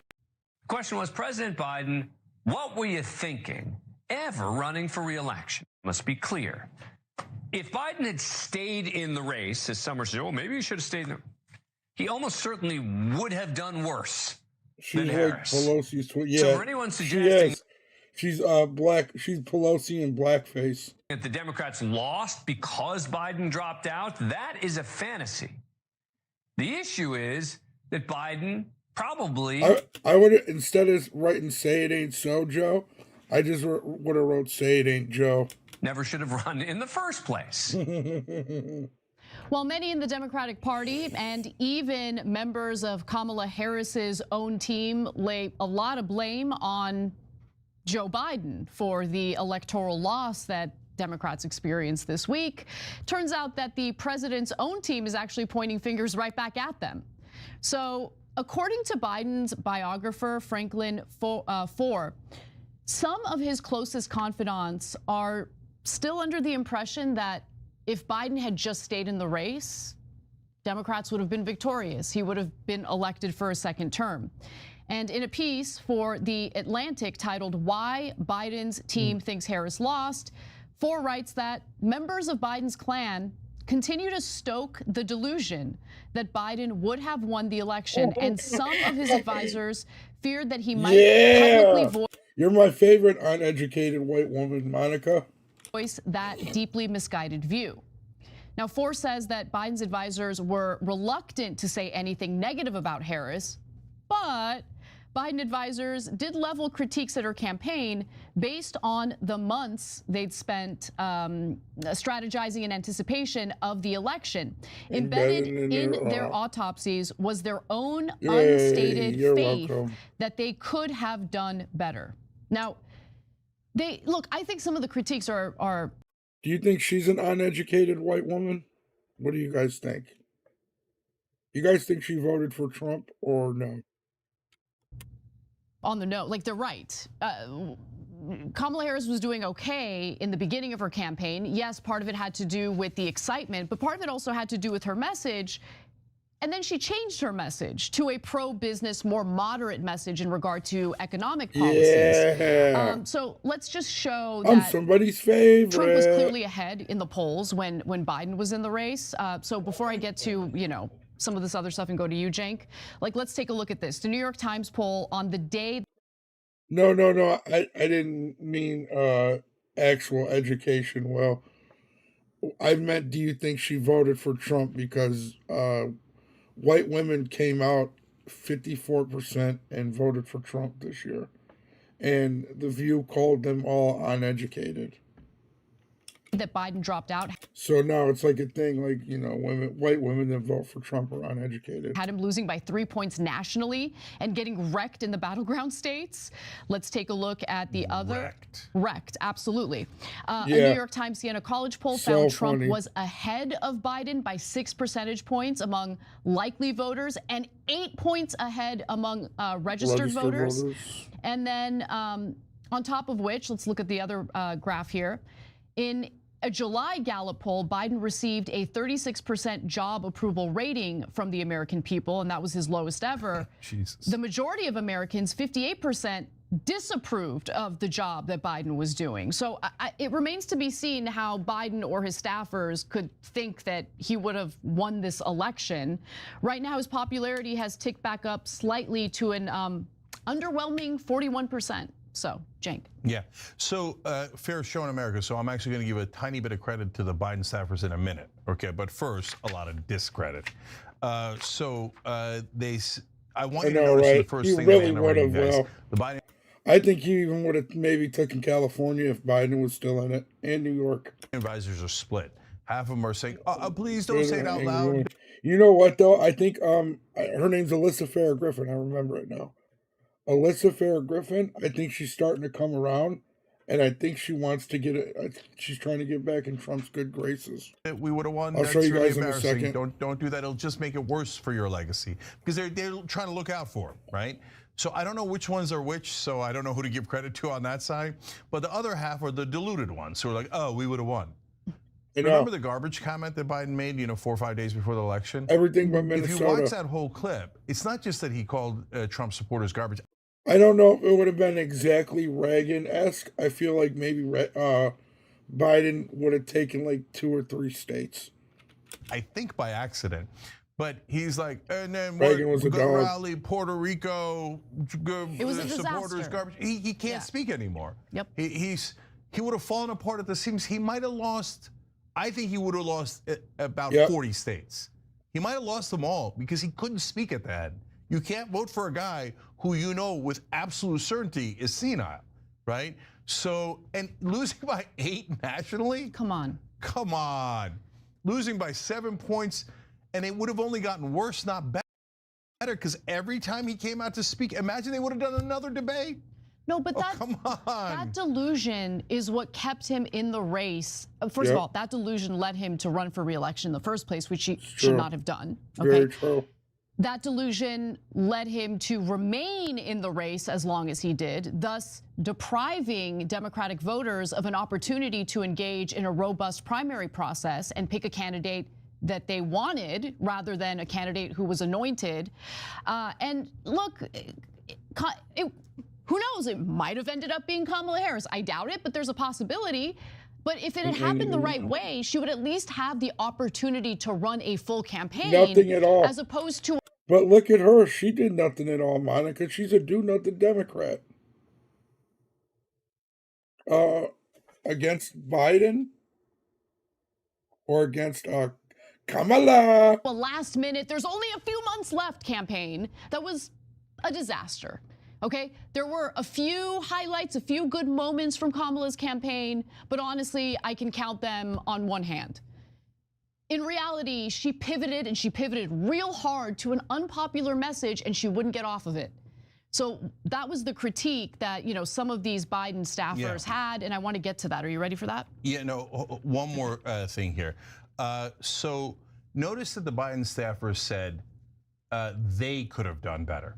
So that's their ego talking. They're like, oh, it doesn't matter who the candidate is anyway. We always use these corporate robots. She took like 17 hey, will you do states. everything the donors say? Yes, sir, absolutely. Okay, you're good enough. Just bring out the widget in the assembly line. Biden, Harris, whatever they're called, whatever their race is, who cares, right? Because the advisors think that they're in charge. And so they, well, we would have run a better race and we would have won. Yeah, but brother, the candidate matters. And besides which, how are you doing that so far? I mean, you were doing disastrously. It's not like you were up by 8 when Kamala Harris took over. You're the rocket scientists who were down by 8. Yeah. Right? So now, They're nevertheless, to be fair to got whoever more it than is on whichever 295. side, some of the Biden advisors apparently knew exactly what Kamala Harris was doing wrong, and they're right about that. So in the beginning, you know, not only did she have a more economic populist message, she would go after corporate greed, which did play well with Democratic voters. But as the critics are now saying, she made a mistake by getting off of that message. Harris began the campaign portraying Trump as a stooge of corporate interests and touted herself as a relentless scourge of big business, while Harris was stuck defending the Biden economy and hobbled by lingering anger over inflation. Attacking big business. It didn't make any sense to me, chat, right? So he won 33. Yeah, I think so. Here's why it doesn't make any sense to me, right? She came out and said that she was acting like she was this big change candidate. But then when they asked her what she would do different than Biden, she said nothing. I just don't get it. Are things good or bad right now? Everybody knows things are bad. You're running on being a candidate of change. I don't understand the appeal. Allowed her to go on the offense. So the fact that they recognize that going populist and attacking big business was the right strategy is shocking. So apparently there's like maybe 1 or 2 smart Democrats on Earth, at least in leadership. What's shocking about it is that they know that messaging works, and they don't deliver on it once. Like that bothers me, right? 100%. But not only that, and maybe Biden prevented that. Maybe he's the source of the problem. But it's not like Biden, while he was in the race, he was in the race for a long time. It's not like he ran an anti-big business. You know, isn't it funny that they say he's Hitler, he's a dictator, he's going to do this, but she conceded to him. Who the fuck concedes to Hitler? Huh? Can you guys tell me who concedes to Hitler? That's not a thing. Not that I know of. Campaign at all. Mm-hmm. So apparently those advisors, whoever they are, did not win the argument internally in the Biden team anyway. Now, then they talk about the pivot, right?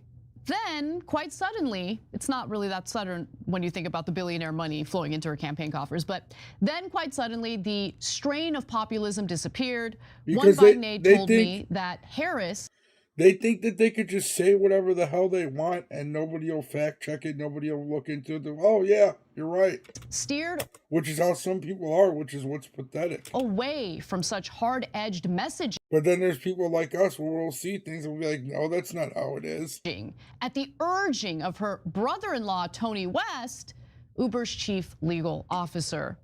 To win the support of CEOs, Harris jettisoned a strong argument that deflected attention from one of her weakest issues. Instead, the campaign elevated Mark Cuban as one of its chief surrogates, the very sort of rich guy she had recently attacked. And at the end of October, the New York Times reported that Harris had campaigned 4 times with Liz Cheney, stumping with her more than with any other ally.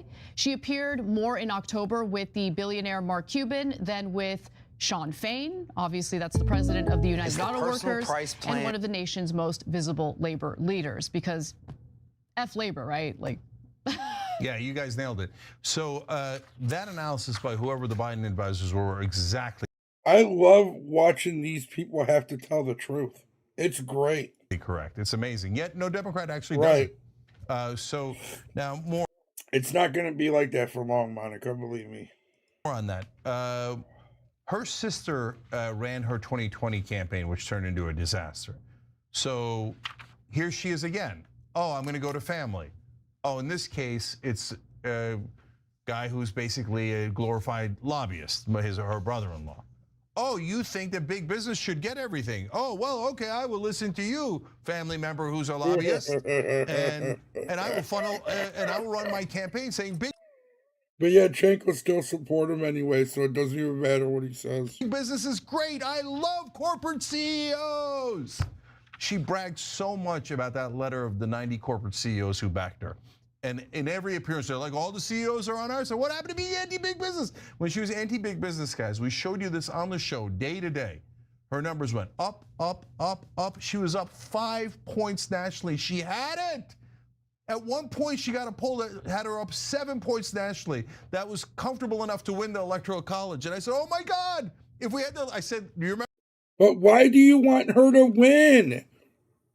You seen how bad she was. What do you want her to win for? Remember I said, I wish the election were today, because then she would win.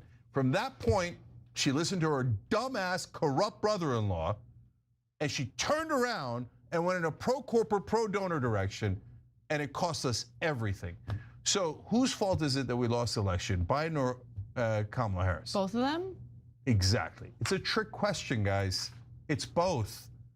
Biden handed her a devastating deficit in terms of the polling. She climbed out of it by running a populist campaign, a gigantic, miraculous comeback, and then like a moron. It was all fabricated love and fabricated support. This guy's just, he doesn't get it. He doesn't get it. Oh, no, you can't say that about a Democratic leader. We all have to cry for Kamala Harris. No, why doesn't she take personal responsibility? Why is it the voters' fault and not the candidate's fault? Right. Democrats, expect better from your candidates. And the same goes for Joe Biden, who, again, I want to repeat, should not have run for a second term. And Karine Jean-Pierre was asked about this. Of course, that's the White House press secretary. About this whole situation, you know, who should take responsibility, who gets the blame. Let's listen to what she has to say. A lot of criticism in the last couple of days directly addressed at President Biden for some of the questions that have already been asked. Running in the first place or not stepping aside faster. Some of that criticism has also been directed at his team and the advisors around him for advising him to do what he did. Can you address that criticism? To do what he did, meaning? Running again, not stepping aside faster, and showing what some people say, quoting folks here, an arrogance of believing he was the only one who could beat Donald Trump. I mean, well, you said something at the end that I do want to just. You don't know how to answer that one, you guys. Got to reiterate and remind folks, and it was a good reminder to me, which is like, look, the president, this is the president who has been the only person has been able to beat Donald Trump. I mean, that is true. In 2020, he was able to do that. There were more than 20 candidates who tried to beat him, and he was the one that has been able to do that. There was a cover-up in regard to Joe Biden's mental decline. Just my opinion. Yeah. Okay. Listen, Joe Biden was so salty that they turned the party against him and kicked him out that he said, all right, I'm going to ruin this any way possible. Okay, let's stop. The election's over. So let's stop, like, you know, walking on eggshells because people are going to get upset. I don't care how upset people get, okay? There was a cover-up by the Democratic Party in regard to Joe Biden's mental decline. Yes. Okay? It wasn't a cover-up. That's a lie, though. See, this is what she doesn't understand either. We all noticed it. It's not a cover-up. What it was is they were just playing mental manipulation with you right in your faces. We noticed this 4 years ago when he was running. So there was no lie. There was no cover-up. It was just they played into people's mental manipulation. That's all. As a result of that, I mean, they just sat around and allowed this guy to run for re-election, knowing what a freaking risk that was. I mean, they're running around talking about what a threat Donald Trump is as they are carrying out an egregious cover-up. And anyway, the Democratic Party is super lost right now, okay? They are, and they're gonna keep losing elections if they keep, engaging in this ridiculous hive mind and not taking personal responsibility for the cover-up itself, the failure of the Harris campaign, the corruption that has completely taken over the Democratic Party. If none of that changes, there's no reason to support Democrats. What have they been offering us, Cenk? I know. So listen, I don't want people thinking we're Monday morning quarterbacking, because right now that's what everybody's doing. Everyone who said Biden was going to win now is blaming Biden. Everyone who said Kamala Harris was going to win is now playing the blame game.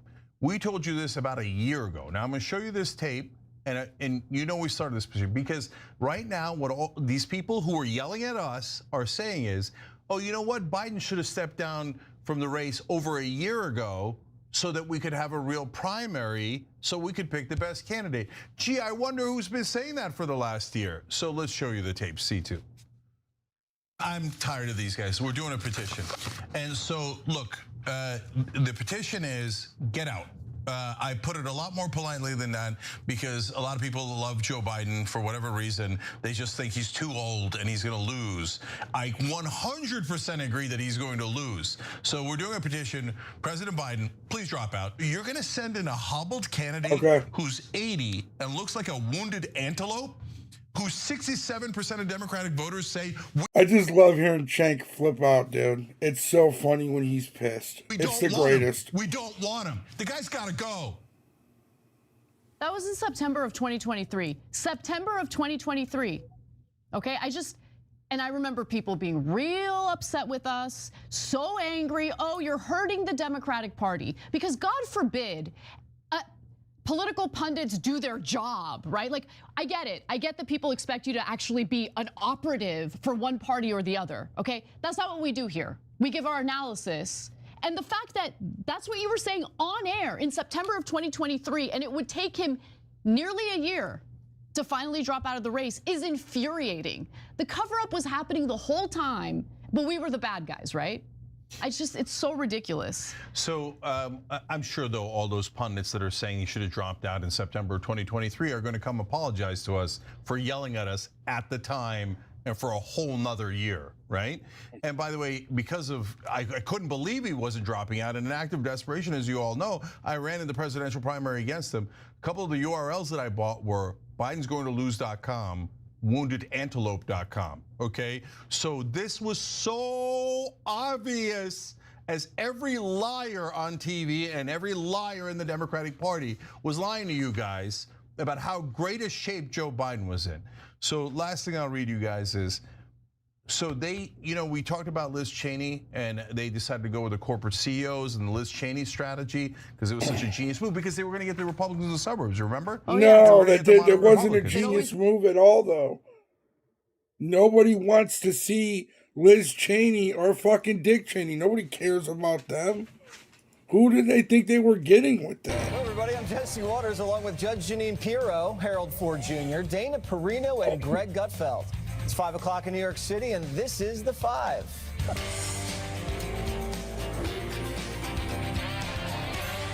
Looking at myself. The big guy's breaking his... Congrats to those Senate Republicans and other House Republicans. We'll see what happens. Yeah. Maybe they run the gamut here. I've listened to some of the Democrats here, Jesse, over the last several days, and listened to some Republicans. And here's my takeaway. Democrats need to listen, and I would argue some traditional Republicans need to listen. Everyone thought 2016 was an aberration, that Donald Trump couldn't have been elected because he basically betrayed a lot of the things the Republicans thought they needed to do in order to win. They thought they needed to have a different kind of immigration policy. They thought they needed to be a different kind of inclusive. Donald Trump was inclusive, but his inclusion dealt with economic issues. He wanted to deal with the economic anxieties and frustrations of Americans. So in many ways, this victory of his just 2 days ago, seems like it was longer, was conventional in the sense that it's always about the economy. Democrats wanted to paint this race as being a referendum on democracy, and it was. Most Americans, however, describe democracy as having neighborhoods that were crime-free, having borders that were secure, having their little girls not be concerned if little boys are going to play in their sports, let alone come in their bathrooms. And Democrats tried to push on people, particularly liberal Democrats, had this sense that endless whining and crying, endless condescension, endless judging of people somehow or another would make people come to their side. As a party, we have to understand that doesn't work. And people are entitled to their own versions of freedom. Now, Republicans and Americans who supported Donald Trump, they aren't Hitler-like or fascists. There's nothing wrong with them for making the calculation that Donald Trump could do a better not only that, dude, wearing the Trump hat was the GOAT move. Job for me than Kamala Harris. I think as Kamala Harris looks back at this race, she'll have some regrets about, should I have done more interviews? Should I've explained better my position on issues? Should I have talked about my differences with Joe Biden earlier? I think the recriminations about whether Biden should have stepped down earlier is probably an argument that can be had there. But at the end of the day, when you're the nominee, you've got to be the nominee. And those in our party who are way to the left, who are described as progressives and liberals, I think there's a wake-up call for them because they are a part of our party. But their voices cannot be the dominant one. Like, they need to talk to somebody like Joe Manchin and, like, figure out what the fuck's going on with this party, because they're like, I don't know, man. They're going to end up imploding. Ones any longer, if indeed they already are starting to implode. Want to win. What happened on Tuesday was historic. A guy who many in my party believe is Hitler was elected for the second time with as broad a coalition as I've seen in Republican, racially, religious, ethnic diversity. It was a meaningful and measurable victory by him. And for Democrats to try to chalk this up as you people don't understand what you've done, America's going. I believe in America as much today as I did on Monday. And I believe my party has to change to ensure that our values and our, as I've seen in Republican, race our party. But their voices cannot be the dominant ones any longer if indeed we want to win. What happened on Tuesday was historic. A guy who many in my party believe is Hitler was elected for the second time with as broad a coalition as I've seen in Republican, racially, religious, ethnic diversity. It was a meaningful and measurable victory by him. And for Democrats to try to chalk this up as you people don't understand what you've done, America's going. I believe in America as much today as I did on Monday. And I believe my party has to change to ensure that our values and our priorities are aligned with the majority of Americans, because clearly, as we sit here today, they're not. Well said. You know who are described as progressives and liberals? I think there's a wake-up call for them because they are a part of our party. But their voices cannot be the dominant ones any longer if indeed we want to win. What happened on Tuesday was historic. A guy who many in my party believe is Hitler was elected for the second time with as broad a coalition as I've seen in Republican, racially, religious, ethnic diversity. It was a meaningful and measurable victory by him. And for Democrats to try to chalk this up as you people don't understand what you've done, America's going. I believe in America as much today as I did on Monday. And I believe my party has to change to ensure that our values and our priorities are aligned with the majority of Americans, because clearly, as we sit here today, they're not. Well said. You know who seemed changed, Judge Janine? Joe Biden seemed like he had a little pep in his step today. Did you notice that? Yeah, you know, it's funny. That's really surprising. Look, Joe Biden knows that he Look how fucking happy he is. Screenshot. outperformed Kamala when he ran in 2020 and in virtually every state and with every group. So he can leave office saying, you know, I did the right thing for the party and you suckers, I could have won this. But you know what? Shame on the Democrat Party. I mean, how blind are they? They are the ones who claim that they were saving democracy. And the truth is they destroyed democracy by not even allowing a primary in their own party, by saying we're going to allow this woman who never got one vote to be a vice presidential candidate when she ran for president in 2019.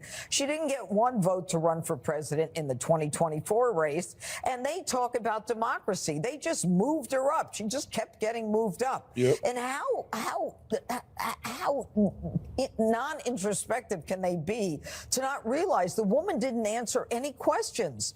It was as though here she is, this understudy in the White House for 4 years who can't even articulate how she's changed, what she believes, how she's going to help America. They just weren't credible. And you know who knew it?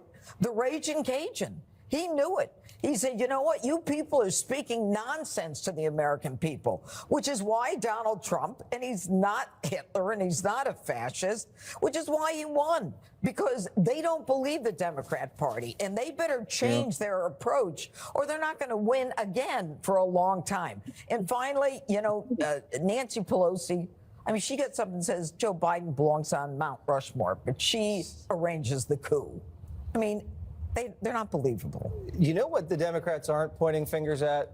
The border, the spending, all the stuff that got us into this mess. There's plenty of blame to go around. This is a phrase I just coined in the commercial break earlier before. There's also this.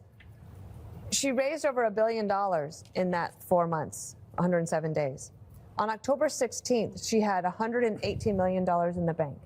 And they ended the campaign $20 million in debt. Like, are these the kind of people you want? First of all, in charge of the federal, your tax dollars, but also they asked their supporters for so much money. And they sold them a bill of goods on they sell our and they sold them. They gave them fucking. Morning, they told everyone that they could win. They gave them Beyonce. They gave them fucking Megan Thee Stallion. They gave them Eminem. They gave them fucking. Who else was out there? Cardi B. They gave them everybody, and they still couldn't win it because they are do-nothing Democrats. In all 7 states, right? So I think that the blame is not just at the candidates and the message and the policies, but also at their consultants who fleece them and their supporters for not only their money, but their time. I also think that there might be something happening. Seth Moulton is a congressman, Democrat, who is an independent thinker, or a war veteran. But he said something today that I think is interesting. If I could read from my phone, sorry, I didn't print it out. He said, Democrats spend way too much time trying not to offend anyone rather than being brutally honest about the challenge many Americans face. I have 2 little girls. I don't want them getting run over on a playing field by a male or formerly male athlete. But as a Democrat, I'm supposed to be afraid to say that. So a lot of the blame also needs to go to the people who are on the extremes, who run a lot of. So I bought a $500 bottle of Creative Rentis because it's the world's most popular fragrance, potentially of all time. A lot of the social media and the cable producers who are basically making common sense the enemy of the Democratic Party. You're hearing that a lot, that Kamala was afraid to offend people. That's why she ran such a lame campaign. Well, I mean, there is a counterintuitive truth here. Like, it's good to be risk averse, but when action is necessary, it's the worst. She was the most risk averse person we've ever seen. It paralyzed her when she spoke. She was afraid to say something wrong. She didn't do anything out of fear. And then she's put up against Trump, who has lived an entire life of calculating and taking risks. He understands that actions are temporary. You can see what he used to say, let's see what happens. He would see what happens. If it doesn't work, it doesn't work. Democrats created this fallacy that if you did something, it was permanent. You know, it was like, oh, if you reduce immigration, we have no more immigrants. No, we're just actually reducing it. It's like it's like a temperature. You can raise it, you can lower it. Anyway, another story. I'm still trying to figure, what does paterfamilias mean? I don't know. All right. So I don't know what I read. I was shocked by a number of things that Biden said. We're going to be okay. He said that, which is really weird when your country's run by Hitler. You know, maybe he didn't mean that. Maybe none of them meant it. They had the audacity, you know, to come out and tell people to turn down the temperature. He said, we're going to turn down the temperature. Joe Biden is like the political version of gain of function. You know, he's trying to cure the disease that he himself created. Nice. You know what I mean? Thank you very much. He did look happy. He looked relieved, but you would too. He was happy because he did that on purpose. If you got bumped from a flight that just went down in flames. You know, no one can say he lost to Donald Trump. They could say he's president barely. In a weird way, he's like Harrison Ford in Air Force One, a fictional president who spent the entire time hiding and trying to save his family. Remember that movie? But when you make a deal with the devil ultimately collects, and that's what happened on Tuesday. They chose Joe and masqueraded him as a cogent, moderate leader. He was neither. Yeah. They tried to bamboozle an electorate in order to beat Orange Hitler. The bill came due November 5th. If they hadn't have done that, do you know what? Trump might be leaving in 2 months instead of coming in at 2 months. That's true. You know? So all they did was they put off the inevitable. Yeah. What was the movie with? Honestly, I'd rather have Trump now than 4 years ago because he has a way better team around him. No more Mike Pence, no more rhinos, no more none of it. We got a good team around us now. Nicolas Cage. Con Air. I love that movie. So while I was talking, Harold, you were thinking about that. Like I'm sitting here, I was talking, and you were going like, "Who was that? What was that movie?" I kind of zoned out when you said Air Force One. That's what I think about Con Air. Like the last minute of your comments on Monday. Oh, Harold. Coming up, it isn't just Joe Biden getting the blame. Democrats are at war over wokeness after Trump's election annihilation of Kamala. Kamala Harris's bruising loss has got some Democrats wondering if it's time to give up on wokeness. New York Democrat Richie Torres is telling his party, quote, Donald Trump has no greater friend than the far left, which has managed to alienate historic numbers of Latinos, blacks, Asians, and Jews from the Democratic Party with absurdities like defund the police or from the river to the sea or Latinx. And he elaborated more on CNN. I have a concern that the far left is pressuring the party to take policy positions that are deeply unpopular among most Americans. One example is defund the police. If you're speaking to working class people of color, then you would realize that there was never a mass constituency for a movement like defund the police. Right. And so we should be taking positions that are in line with the majority of Americans. Even the folks over at Morning Joe may think it's time for Democrats to break up with the far left. Yeah, I wouldn't mind it. He's not like a threat to us or anything, I don't think. Seeing ad after ad after ad in NFL football games saying that maybe he will because Joe helped him win. taxpayers were going to be funding transgender surgeries for inmates. It's not something that's going to play well in Wisconsin, in Michigan, in Pennsylvania among men. They were afraid to respond to it because it might offend some small subset of. I'll tell you what, Eric Adams is getting a pardon, 1,000%. Of their base. You know who's been missing from all this conversation, Harold? Where's Ron Klain, the former chief of staff to Joe Biden? Because he was one of the people who really catered to the far left early on Green New Deal stuff, on all of these things, because he wanted their votes for some of the legislation. And now he's nowhere to be found. Yeah, you know, I listened to my friend Joe Scarborough. I think he's right on that. I think that Bernie. Joe Scarborough.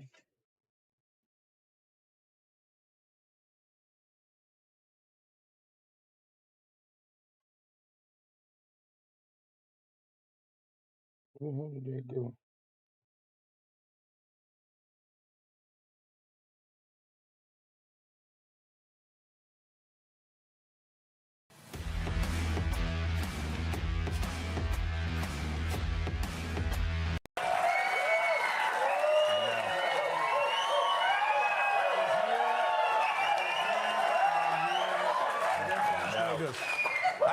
I put the man in mandate.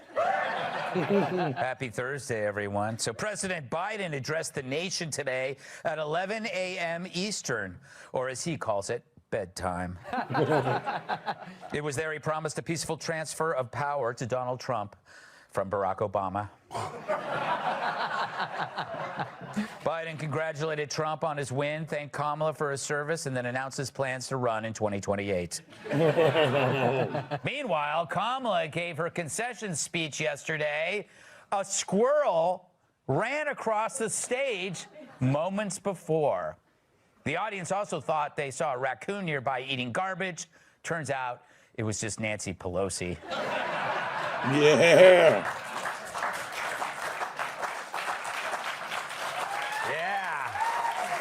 Not looking good, man. So on MSNBC this morning, Joe Scarborough seemed shocked when he learned the actual price of butter. But don't blame him. Mika only uses margarine on her fist.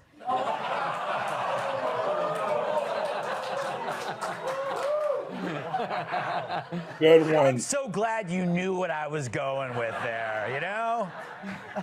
Yesterday, Jimmy Kimmel got teary over the election results. True, Kimmel will never get to have his abortion. Besides the one that airs 5 nights a week. Distraught celebs like Cher, Amy Schumer, and Bruce Springsteen are threatening to leave the United States. Even worse, Robert De Niro is threatening to stay. Fans are suggesting Cher move to Afghanistan, where she'd benefit from being forced to cover her face. Oh my God, that's hilarious. Hey, they were mean to us first. Hello, Hitler. Yeah, they call us Hitler, all bets are off. Earlier today, the Rockefeller Center Christmas tree was cut down in West Stockbridge, Massachusetts.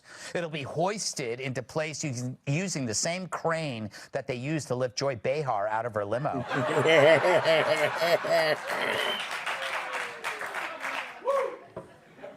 A hotel in the Philippines received a Guinness World Record for a 100-foot tall building shaped like a rooster. It's the first time Asians have been recognized for having a giant cock.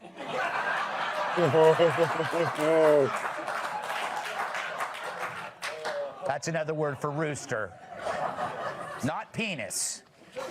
All right, so a Republican has won an election, and you know what that means. Jimmy Carter has to stay alive for 4 more years.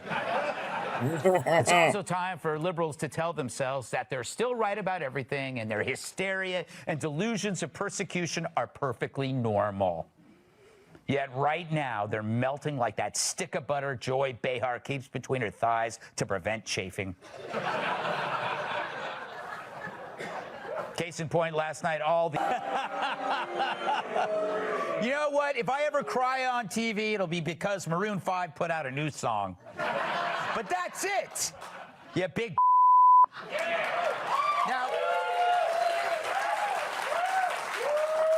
remember when Johnny Carson cried like a baby over Ronald Reagan getting elected?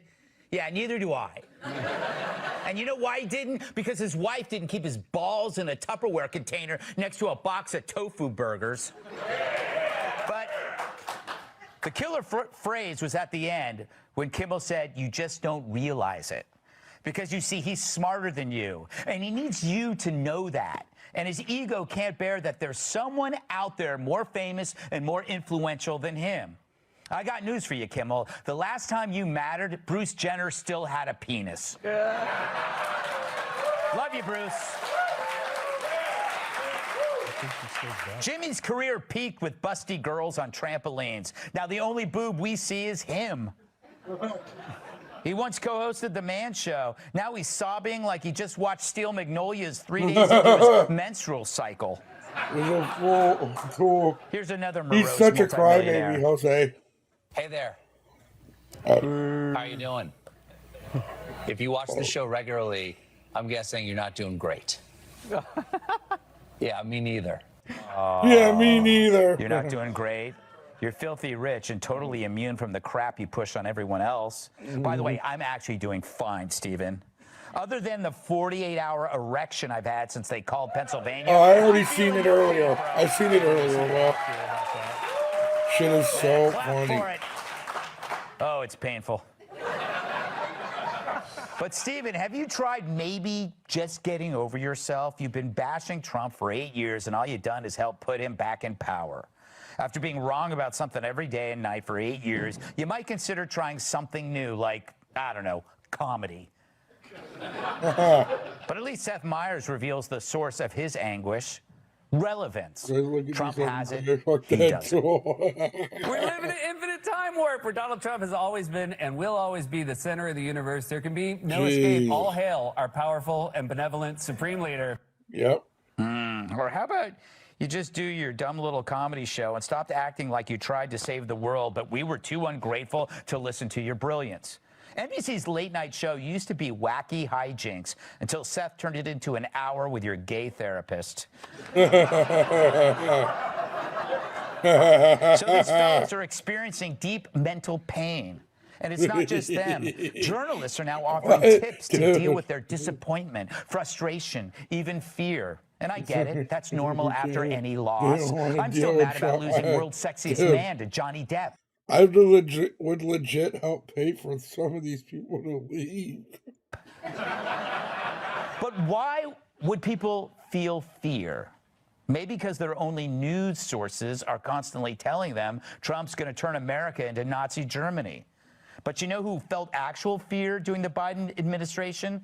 People who had to ride the subway or have to buy groceries, or anybody who wants to bang a chick who doesn't have testicles. That's a lot of people. But now, even Kamala admits everything's going to be fine. So much for Trump being Hitler. Turns out she was lying the whole time. They all were. Still, CBS gave handy tips for coping with loss. CNN recommends taking deep breaths, long walks, and please don't suppress your emotions. Usually when they cry this much, they're sharing an elevator with Brian Stelter on Taco Tuesday. Dude, every time they show him, they show that crazy-ass picture of him. And so the media is giving you solutions to the problems they caused. After all, who generated all the anxiety by promising the apocalypse if Trump won? They did. It's like climate hysteria. They banged the drum on it enough, and then kids came down with climate stress.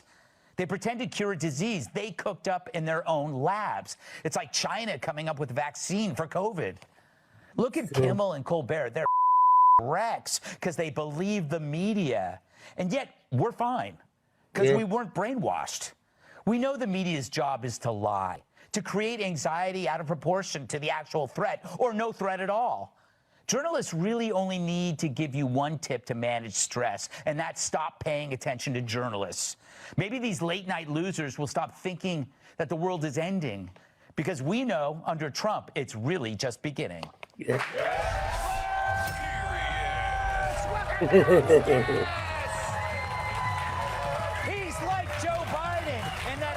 Tried to steal his house too. Actor, writer, and comedian Jamie Lissow. He got kicked out of the band for taking a stand. Musician Winston Marshall.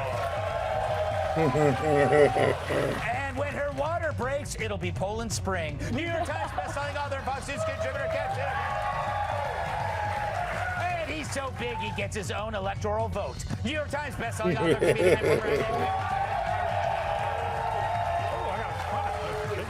Tony Robbins club. All right.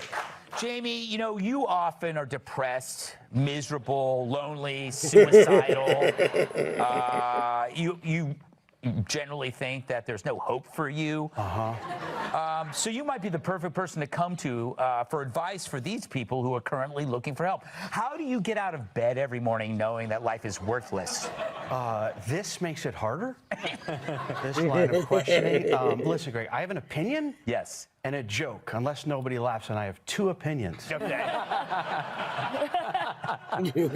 You pointed it out. They think we're stupid. Kimmel thinks he's smarter than everyone, and and it just, that's exactly what he just said. And to just be full I guess, transparency. When he was crying, they had just showed him his ratings. And so it wasn't necessarily all about that. Wait, isn't it a little one-sided, though? That by the way, I felt so much better with all the things you described. I do suffer from those. You know what cured them? Really? Tuesday That's night. pretty cool. Tuesday night cured them. They came out with, it said, like, how to cope with a loss. Yeah. What about us? What about how to cope with a win? Yeah. What about us? They say deep breathing, and they say have you ever heard name your feelings? Mm-hmm. That's what they say you're supposed to, when you feel something, I made the mistake if I did it while I was talking to my ex-wife. You're supposed to when you're alone. I was like, bitter, you, betrayal. And deep breaths, which I do all the time. I do in through the nose, out through the mouth. Works a little bit better if you have a little cocaine into your nose. He's really fun at parties, though. Yes. Winston, what's your perspective on all this as a Brit? You've been smiling since you got here. I have to say, I know Americans don't like foreigners like me opining on their business, but I have to say, your president is our dictator, so it's quite important to us. When it comes to Kimmel, I mean, Trump said that we're going to overdose on winning. It's already begun. Not only did he take the White House, the popular vote, the Senate, and the House, but now we get to enjoy all these libtards and their floods of Yes. It's beautiful. It's gorgeous. They should actually be giving us coping tips to deal with them. It's like, how do you deal with people around you falling apart? Yeah. Right? You know, like some kind of, like, what is that called? Like, empathy? Empathy. It's hard to win. It really is hard to win when you have so many losers around you.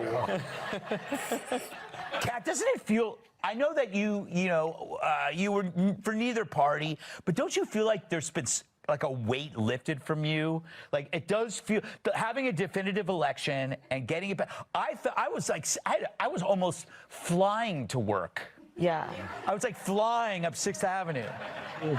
Yeah, I'm glad it's over. Mm-hmm. I'm glad it was definitive. I don't get any joy in seeing other people suffer unless they're like my ex. What did you make of the late night people? You know, I think with people who are liberal specifically, I'm somebody who always thinks that there's too much focus on the specific people that are in power, and not enough focus on the amount of power that those positions have. Mm-hmm. And what I've never been able to understand is how these people are melting down so emotionally about how this elected official might impact their lives, but they're the same ones who are arguing for government to have more of an impact on your life. Right. And I don't see how you don't draw the connection between those things. It's like, yes, that's why I'm someone that's for small government. In my perfect world, it would hardly matter who wins the presidency because the government wouldn't be so Shit, my liberal friend, she just fucking deleted me finally today after 8 years. involved in our lives. But these are people who are crying because who have just elected, whose whole philosophy is that we need more government to affect more things in our lives. And I don't see how you can have that emotional reaction and not challenge perhaps the logical conclusion of some of your beliefs. That makes it makes perfect sense. And originally, you can applaud me. It is the reason why Republicans tended to be the better choice, because they were for smaller government, limited government, which is not small enough for me. Yeah. You want Very non-existent. You want to live on a tiny little island. She would like one government crossing guard who goes, yeah. How did you feel watching Kimmel cry?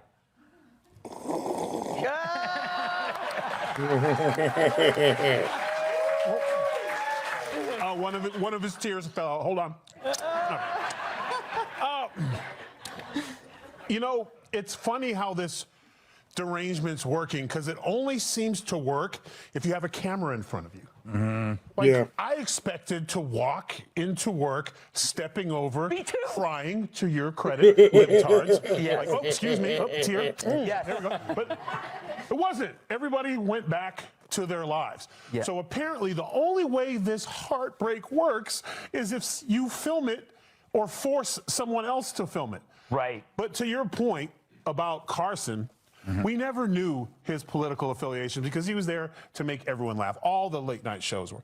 All three of them should be fired because it was such a big murderous election on one side that it should have been a reset. Because when it happened in 20, when he lost and Biden got in, I don't remember us doing an episode on coping skills. There was no line in the audience where I was like, thank you for coming. Thank you. We just like, well, let's keep going. And I believe we made fun of the situation and ourselves. Yeah. So I always tell people, try to be the bigger man, which is ironic. But in this case, because the poor sportsmanship is coming from TV, normally I would say you can have one lap and smell your flowers, but go ahead and take 4. Because there's nobody going, oh, that's wrong. It's not. You have to be either on Instagram or TikTok to be the outrage. So it's the same thing, and shame on them. Just do your job, Jimmy. Yeah. You know, like, I know it's hard to do, but do your job. Amen. But you know what? No. Jimmy, keep doing what you're doing, because I love being number 1. Yeah. I think we've destroyed them. All right. Let's move on to the next segment, shall we? Yes, Greg.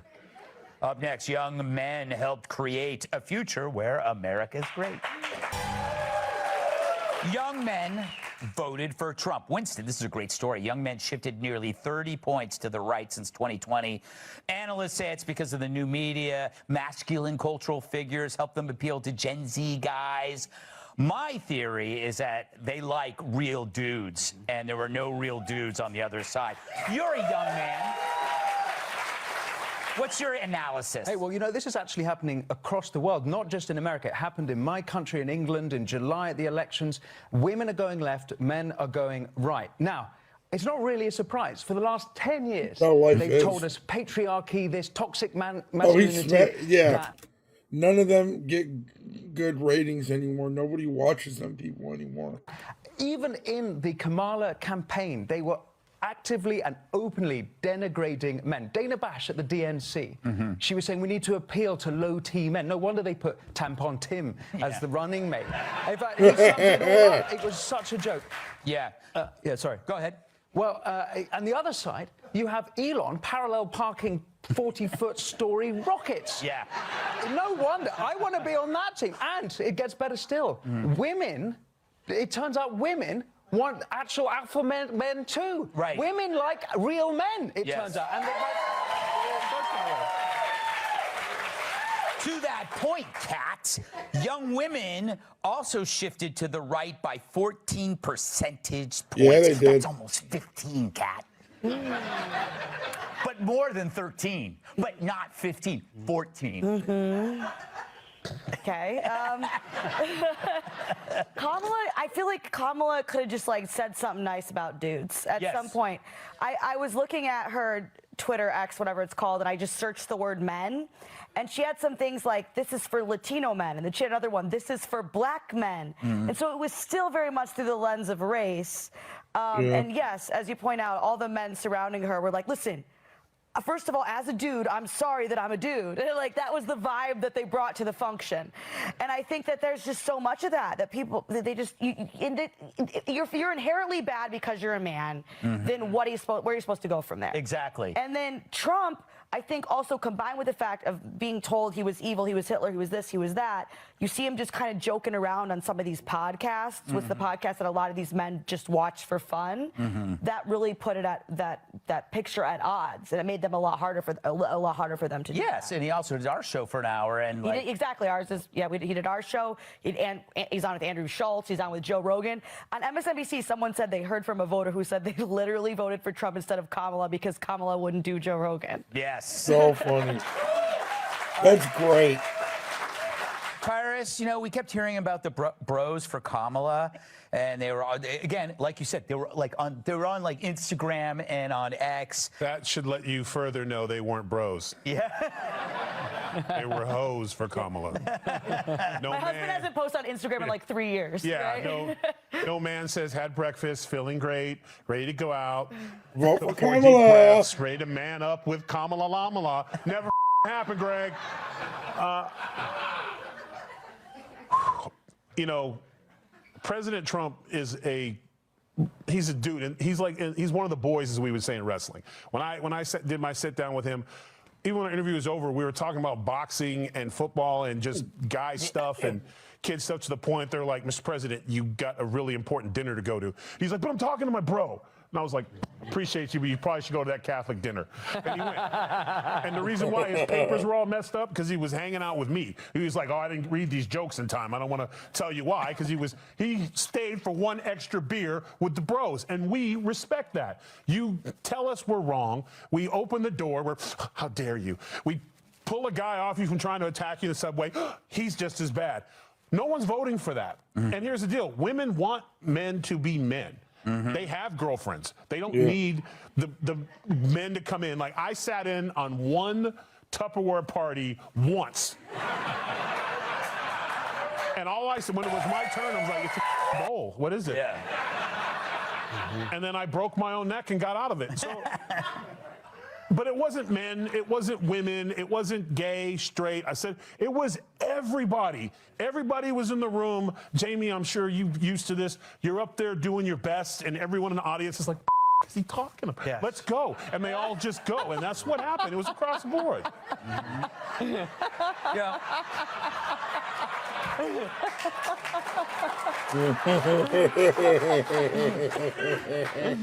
But bros can joke like that. Yes. Yes. He's not going to cry. No. Don't you cry, Jamie. No.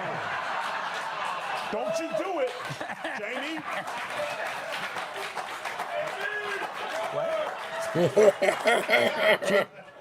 I thought a lot of great points and insults were made. I didn't even know that about England. That makes sense to me, because like I lean right, my wife left.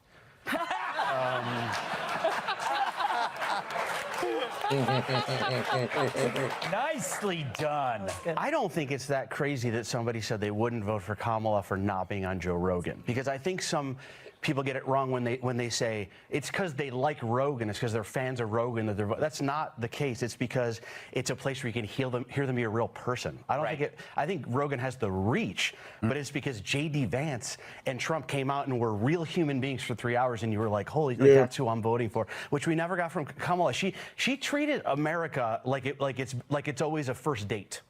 Right? Like it's always the first date. Like we couldn't find out anything bad and still like her. It was like that, which I say whatever they want to hear on a first date. I'll tell them things like I'm leaving soon, whatever.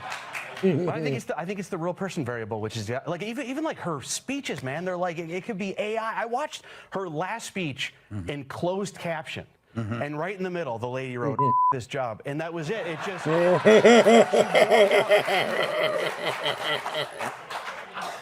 The language on you. Oh. Up next, globalist scum thinks America's dumb. World's losers react like losers. Tyrus, I want to show you some newspaper front pages from around the world. This is from England. American Dread. The Mirror. What have they done again? Yes, I love it. The Daily Star. Well, this is awkward. But France, they were the most disgusted. They wrote, "End of an American world." Yeah. Does it bother you that Europe is looking down on us? It bothers me every time France criticizes us. If it wasn't for us, you'd be speaking German. So first of all, Absolutely. And no one reads magazines anymore. Like nobody. Like they're making these covers for what? The internet? You think they're going to sit on the cover? They're looking to find out what house Cat Tiff really lives in. Yeah. So, again, they're saying that, but I saw on the streets outside of London, it was a sea of people, and you know what they're calling themselves over there? The deplorables. The deplorables support America. So the people, it's the same thing. First of all, any one of those magazines, come say it to our face. Watch what happens. Second of all, we don't care. This mainstream, what do you call them? The legacy media? Yeah. You're dead. So you're probably back to newspapers and magazines as no one's reading. Your influence is done. There's an opportunity to reset anymore and report the news and be journalists again. I don't know if they can do it because I don't know how many people bought that, but I wouldn't have bought it. I wouldn't even lined it with my bird cage with it. I don't even have a bird. You know, I think that Europe always has an issue with us in terms of we're always thinking big and we dream big, and Trump is this big figure and they just find it so unsettling. Ooh, he's so gross. Yeah, I mean, okay, so I like love their onion soup. Yeah. But other than that, I don't really want to hear like, I mean, French people, like, why do I care what onion soup. French onion soup is amazing. Yes. But except that when it burns your mouth. But like, what's their view of the world? First of all, their view of the world, it's like what? You get like you work like 4 days a year or whatever. You know what I mean? So like, obviously you don't understand. But it does kind of piss me off because of where would they be without our money that we make from working all those other days of the year, whether sitting around eating baguettes or whatever they do over there? I've never been. Is that what they call them there? I've never been to France. The most French thing I've done is eaten the French onion soup in an Irish pub. I have been to France 4 times. I've been to their airport. I also like that they put the butter on the lunch meat sandwich. Yeah. But you know, these are all things I can do at home. I've been there 4 times more than I've ever needed to. Jamie, it's kind of funny. I feel like America has become the most interesting place on the planet now, and everything else looks kind of stale, much like your material tonight. And every night. Yeah, is it okay if we just don't care what they think? Yeah. Like, is that a possibility that we just? I got a little bit aggressive, and I was like, I'm going to read the French newspaper because I took French in college, but I took it at a community college, so they just taught us to do a French accent. And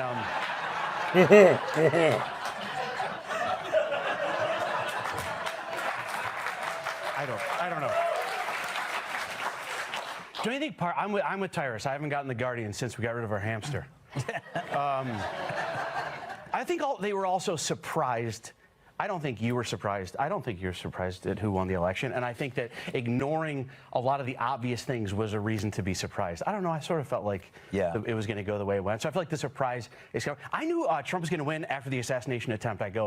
I think he's going to win. I remember like the way speaking about being a real guy, that's how you discover what you're actually like in a time of like, you know, like whatever, a crazy thing like that. You get to see what a man's really like. And if you remember back to that assassination, the very first thing Trump did when he touched his ear and found out he was okay, he goes, hey, grab my shoes. Yeah. Which, first of all, how effing expensive are Trump's shoes? Yeah. That he was like, my skull's okay, what about my shoe? Like, if it had been me, it would have gone very different. I would have been like, could you guys grab the poop that fell out of my pants? You don't have to bring it to me. Just get it off the stage. I knew he was going to win from that day. I felt like it's true. Winston, a lot of that press was from England. Yeah. The press has always looked down at American politics and Republicans in general, so it's not that surprising. It's not. I have to pick up on what Tyra said earlier, and you know, our corporate media, our mainstream media is as despicable as the American mainstream media, but there's actually far more concerning what's happening in England. In fact, England today is what America would be if it had elected Kamala as president. And it's quite sad. I've been here for about 2 weeks. America is about lifting people up. It is not an envious country. England today is about tearing down the aspirational, tearing down those who want to do better with their life. And as a consequence, people are fleeing England. Things are even worse, actually. A week ago, my lawyer back home called me up and said 2 of your tweets are technically illegal. You could be arrested when you return. That's not a joke. They've been clearing out the prisons to put in people now for literally Facebook memes. There's someone in prison right now. They cleared out the prisons, by the way, and they really did that. They literally cleared out prisons in other countries and sent them all here. Offenders, criminal, violent offenders. One person reoffended the day he left. There's one guy in prison for a Facebook meme for 3 months. There's one woman who's doing 2.5 years for a tweet, right? The free speech is in utter peril. It's a disgrace. It's not just England. It's the whole of Europe. It's unbelievably concerning. What you hear from England, it's worse as well because 55% of Conservative voters wanted Kamala to win. So even the British right is so much further left than it is over here. We're in real trouble. Don't give up on us, please. Don't punish us for our terrible leaders. What kind of soup do you have over there? Yeah, they don't even have good food. All right. We're going to move on now. Staggered laugh. Staggered laugh. Coming up, Biden finally emerged after his Veep was purged. All right, dude. Yeah, it's gonna be a wild 4 years. That's for damn sure. But I think I'm gonna end it on that note, chat. I really appreciate everybody stopping by and hanging out. I'm gonna get off on that note. I'll check it out in a little bit though. But everybody, have a good night. Will, my dog, I'll see you later. Everybody, have a good night. Peace.